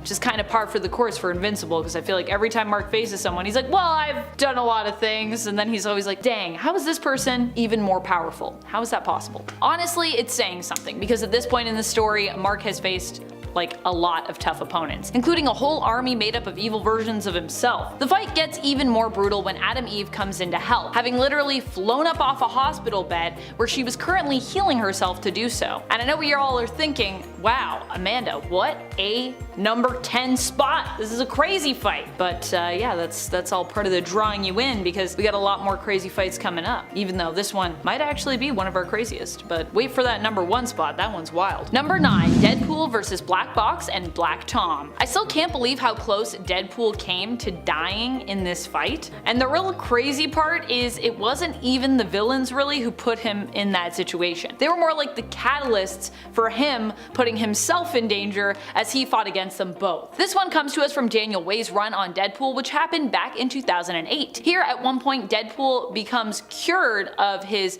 mutation. With his healing factor gone, he is turned back into handsome Wade Wilson, but at the same time a big target is of course placed on his head when those he has royally pissed off in the past basically realize he's now very killable. Two people who end up coming for him are the villains Black Box and Black Tom, and to fight their fire, Deadpool decides to use some of his own fire, using literal fire, using a lighter and basically gasoline to create his own flamethrower. However, while he wins the fight, or while he survives the fight at least, I mean, I would call it a win for Deadpool here, he ends up pretty badly injured after setting himself on fire during it. He gets a little too excited with that sort of gas station flamethrower he made, and also you shouldn't do that at a gas station, as we learned in that comic. Number 8. Superboy Prime versus the Darkest Knight. This one is brutal in a way that pulls at my heartstrings. This fight happens in the comic Dark Knight's Death Metal: The Secret Origins. While the fight itself is pretty short, the emotional and character building implications for it are powerful. The emotional stakes here are high.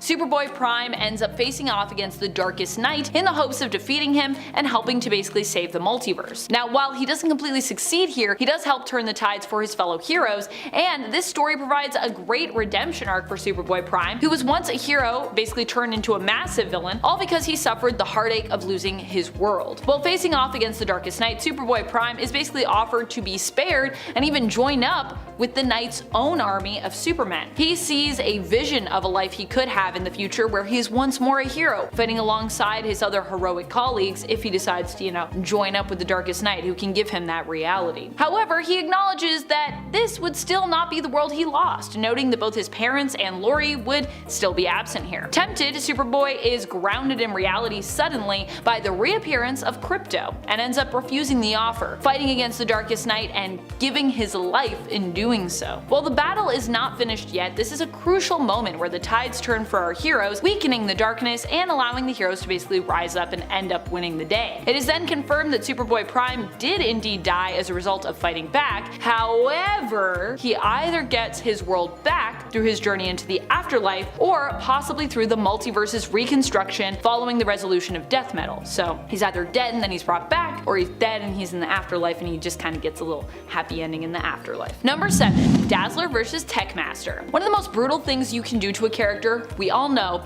is not to just throw them brutally across a room into a wall, but literally throw them so forcefully that it looks like they were simply drawn sideways in a fight. Like someone took that figure and rotated it, which is what happens in this comic. And I was like, wow, that's bad. Look at Dazzler go, she's literally like this. That's what happened to Dazzler when she faced off against Techmaster. Well, Techmaster is very much, I would say, a lesser known villain, having only appeared in about a handful of issues during his time in the comics. This fight still personally had me on the edge of my seat. Honestly, a lot of classic stories have me on the edge of my seat. I just feel like the suspense just feels so heightened. While Dazzler usually pulls out all her bells and whistles in a fight, in this one she has her special portable radio made by Reed Richards, Mr. Fantastic of the Fantastic Four, destroyed, and ultimately it comes down to basically kind of like fisticuffs, as Dazzler fights desperately for survival here. She does win and even almost causes the death of her opponent as he tumbles backwards and falls over a railing. However, her manager, Harry Osgood, manages to rush in at the last minute and save the villain from certain doom, and with his life saved, Techmaster basically decides to make peace with both his rival Harry and with Harry's talent, Alison Blair.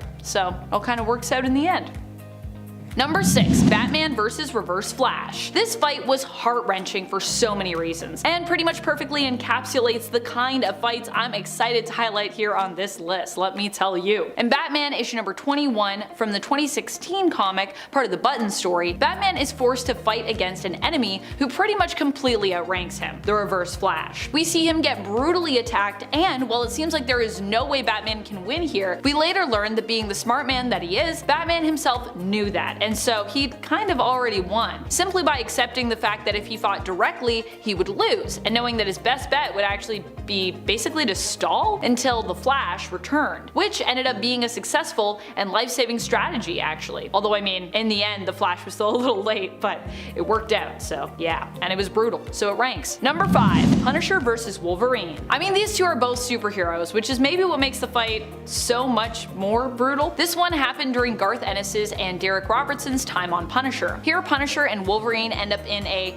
kind of a reluctant team up, or a team up gone wrong I would say, when Wolverine questions Punisher's methods here. As a result, to prevent Wolverine from hunting him down, or at least to kind of like slow Wolverine down because you know, he's pretty unkillable, Punisher resorts to all kinds of brutal tactics, including shooting Wolverine point blank in the face with a shotgun, allowing him to have his limbs basically sawed off, attacking him below the belt, and steamrolling him. Literally he got steamrolled. He got a steamroller and he ran Wolverine over. Boy. Wolverine of course survives all this mistreatment, but it's still a brutal read, and it's brutal in like a lot of ways to me. Definitely a brutal fight. Number 4, Batman vs. the Joker. During the events of Endgame, no, not the Marvel Endgame, the comic story from Batman Endgame, Joker and Batman essentially end up trying to straight up murder one another, or at least from a reader standpoint, that's basically what it seems like. Well, Joker at this point boasts of a healing factor that he claims he received hundreds of years before due to him being like basically this ancient being, far more ancient than Batman could have ever imagined. It's revealed through the course of their fight that, you know, this is probably not true, as Batman ends up successfully nullifying Joker's abilities in a way that reveals he only recently probably stumbled upon these powers and is definitely not as old as he claims and is just trying to mess with Batman, which honestly is the Joker way. Number 3, Conan vs. Cool & Goth. Just when you think Conan is going to take this one, the script gets flipped on you. This fight comes to us from Savage Avengers issue number 25, so good. Here, Cool & Goth faces off against Conan, who has come back to battle this fiend with the help of Kang. So you would think, with the impressive arsenal Kang has at his fingertips, that Conan would have this, right? Well, this is Cool & Goth, probably at his most powerful. He is the ruler of the world here, and even though Conan manages to maim him, he's not able to defeat him in hand-to-sorcery combat in this issue. Though of course there is a greater plan at work here, which ends up balancing the scales in Conan's favor in the end, but during this issue we don't really get to see that. Instead we focus on this bloody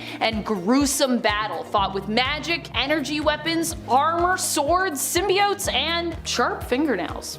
Deadly sharp, if I may add. Number 2, Superman vs. Doomsday. Superman and Doomsday have an iconic fight that many of us know from the famous story Death of Superman. Now, if you've already watched my part 1 to this list, then this fight actually might remind you of another one I talked about over there. And if you haven't watched part 1 yet, be sure to do that after you finish this video, because we have even more brutal superhero fights waiting for you over there. And if you have already watched it, you can guess below which fight I'm referring to as to which one is kind of similar to this Superman vs. Doomsday fight. In this fight, Superman gives up his life to basically defeat Doomsday. This works with Doomsday perishing alongside Superman, ushering in the mourning period that would follow for Earth's greatest hero. But while there were those who could not believe what they were reading at the time that this story came out, this shocking moment at least would not end up being quite so frighteningly permanent, with Clark Kent later being resurrected. Even when you go back and read this, it's very powerful, it's very emotional. Number 1, Miracle Man vs. Kid Miracle Man. Whew! This is a brutal one. Thanks to Michael Lavender for suggesting this one in the comments. I honestly do not think of Miracle Man often enough in my day-to-day. When I'm talking about comics, the Miracle Man is something that exists sort of near the back of my mind. So thank you so much for suggesting this one, because now I get to talk about Miracle Man, which is just a great time. Talk about a character and a story and a fight. Rather, this one is honestly more of a massacre by the end. Less of a fight, more of just a brutal massacre. It's true that this is probably one of the most brutal superhero fights in all of comics history, I would say. And I'm actually sad that I didn't include this on my part 1, but you know what? It doesn't have to be the most brutal, it just had to be some brutal fights. So it's still good, and now we can come back to it over here and I can give it a top spot. We're going back to issue number 15 of Miracle Man to talk about this one from the 80s, although it was also reprinted in 2014, so if you see it looking a little bit more modern here, it might just be because we used that art in this video instead, which is actually also from Toddleben, so it's same artist, just they also redid it. And I would still say that I think this story has some of the most captivating and gruesome artwork I've ever seen in a comic, courtesy of Toddleben himself. In this tragic tale, Miracle Man is forced to fight against his former sidekick, Kid Miracle Man, who is now all grown up. Well, at least his Kid Miracle Man form is. Having lived in this form for years, he aged and also became insane. After transforming back into his human form of Johnny Bates initially, after years of being Kid Miracle Man, who was now an adult and was basically crazed with power, he was traumatized to learn of all the horrible things that he had done in that form. So he was put into an orphanage with the hopes that,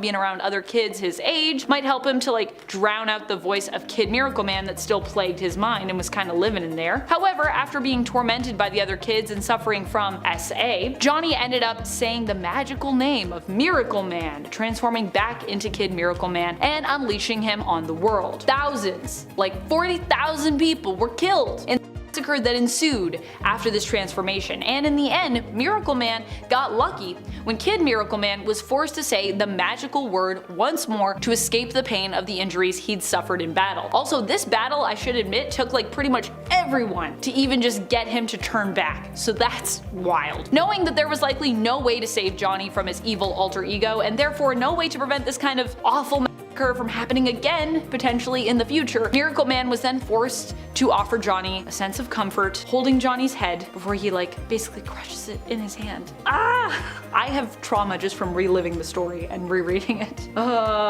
Number 10. Rorschach. Walter Kovacs had a pretty rough upbringing, being raised by a less than ideal mother before being made a ward of the state. He was bullied there too, although through his schooling it was discovered that he was an extremely intelligent boy with a real skill at boxing. When he grew up, he became a garment worker until the murder of a woman who was killed in front of several witnesses, who all didn't even try to help her, inspired him to become a costumed crime fighter. He used a special fabric that changed with temperature and pressure to make a mask for himself, and he became Rorschach. Rorschach was a decently respected hero, even working with the other heroes as a member of the hero team the Crime Busters. But after seeing a particularly cruel and disturbing crime scene, his mind snapped, and the Walter Kovacs side of him died, leaving only the brutal Rorschach. Rorschach has been known to treat the criminal element with complete disdain and cruelty, having no qualms about using intense violence in his interrogations, like when he crushed a drinking glass in a man's hands. He is lethal to his enemies, having dropped men down elevator shafts, set men on fire, burned them with cooking oil, electrocuted them, and drowned them in toilets without showing the slightest bit of remorse. Number 9. Wolverine. You know who Wolverine is. He's the fuzzy Canadian with a healing factor who was experimented on by the Weapon X program and given adamantium claws. He has been a member of several superhero teams such as the X-Men, X-Force, and the Avengers, but he is much more brutal than a lot of his teammates. I mean, he has knives coming out of his hands. That obviously makes him pretty brutal, but considering this, he does try to restrain himself from being too violent. Unfortunately for his enemies, he has a tendency to fly into a berserker rage where he becomes a flurry of claws and anger. I could sit here and tell you specific examples of his brutality, but pretty much all of them just boil down to him using his claws to leave rooms full of corpses that have been cut into a bunch of tiny pieces. Number 8. Spawn. Al Francis Simmons was a mercenary for the US government before being killed by one of his fellow mercenaries. Due to all the murder, Al was sent to hell, but he made a deal with a demon named Malbolgia and agreed to join Hell's army as a Hellspawn.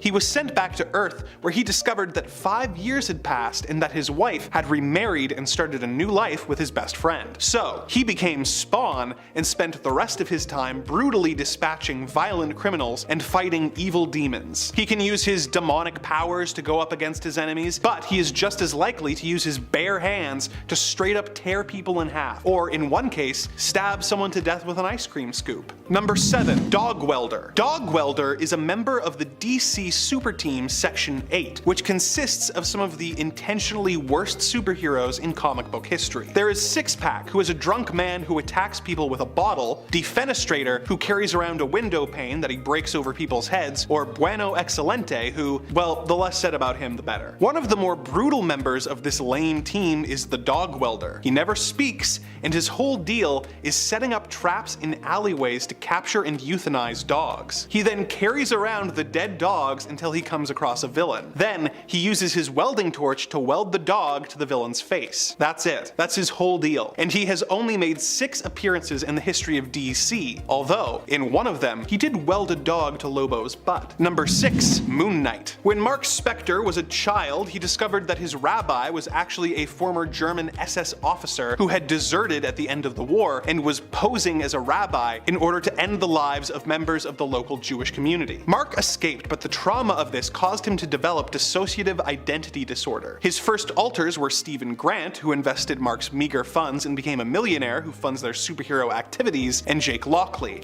a rough and tumble cabbie who uses his position to gather intel on the various crimes going on. Mark became a mercenary, and after having been critically injured, made a deal with the god Khonshu to become his fist and punish evildoers in his name. He developed the superhero personas of Moon Knight as well as Mr. Knight, who is also a hero but wears a posh white suit rather than a big white cloak. Moon Knight can be brutal with his enemies, often branding them with his logo or straight up killing them. Some of his worst moments include gouging the villain Truth's eyes out, or ending his battle with Raoul Bushman by cutting off the guy's face. Number 5. Homelander. The result of Vought American's Compound V experiments, Homelander is a narcissistic psychopath with all the powers of Superman, and is considered the most powerful man alive in the boys' universe. While he is the antagonist of both the comics and the series, he is technically a superhero, even if in occupation only. Homelander is extremely powerful, but considers himself above humanity, and thinks himself invincible, often using his powers to horrifically kill people who get in his way,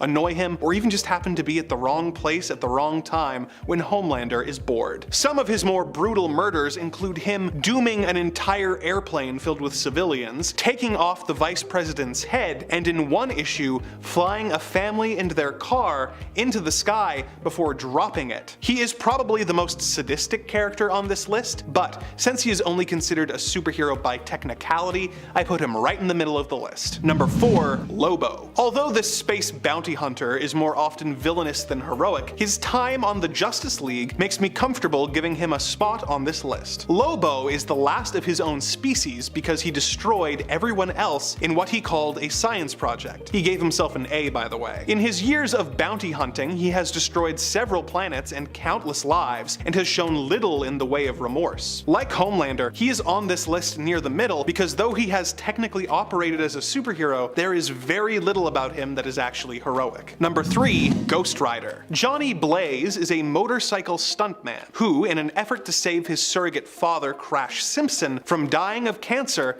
made a deal with the demon Mephisto. Mephisto promised to cure Crash's cancer in exchange for Johnny's services. Unfortunately, Crash perished in a stunt gone wrong almost immediately afterwards, and Johnny became Ghost Rider, becoming bound to the spirit of vengeance, Zarathos. When transformed into the Rider, he has super strength, is essentially immune to damage, and can manipulate hellfire. Perhaps most iconic is his penance stare, which causes its victims to experience every bit of pain they have ever inflicted on other people, resulting in guilt, pain, and trauma. In one of the most brutal examples of the penance stare's power, Ghost Rider used it on a man who then broke his own neck with his bare hands to end the pain. Number 2. The Punisher. Frank Castle was a Marine whose family was killed in the crossfire of a mob attack. Frank survived but was deeply traumatized, and when his family's killers went free due to police corruption, he decided to take matters into his own hands. He became the Punisher and began using his military skills and tactics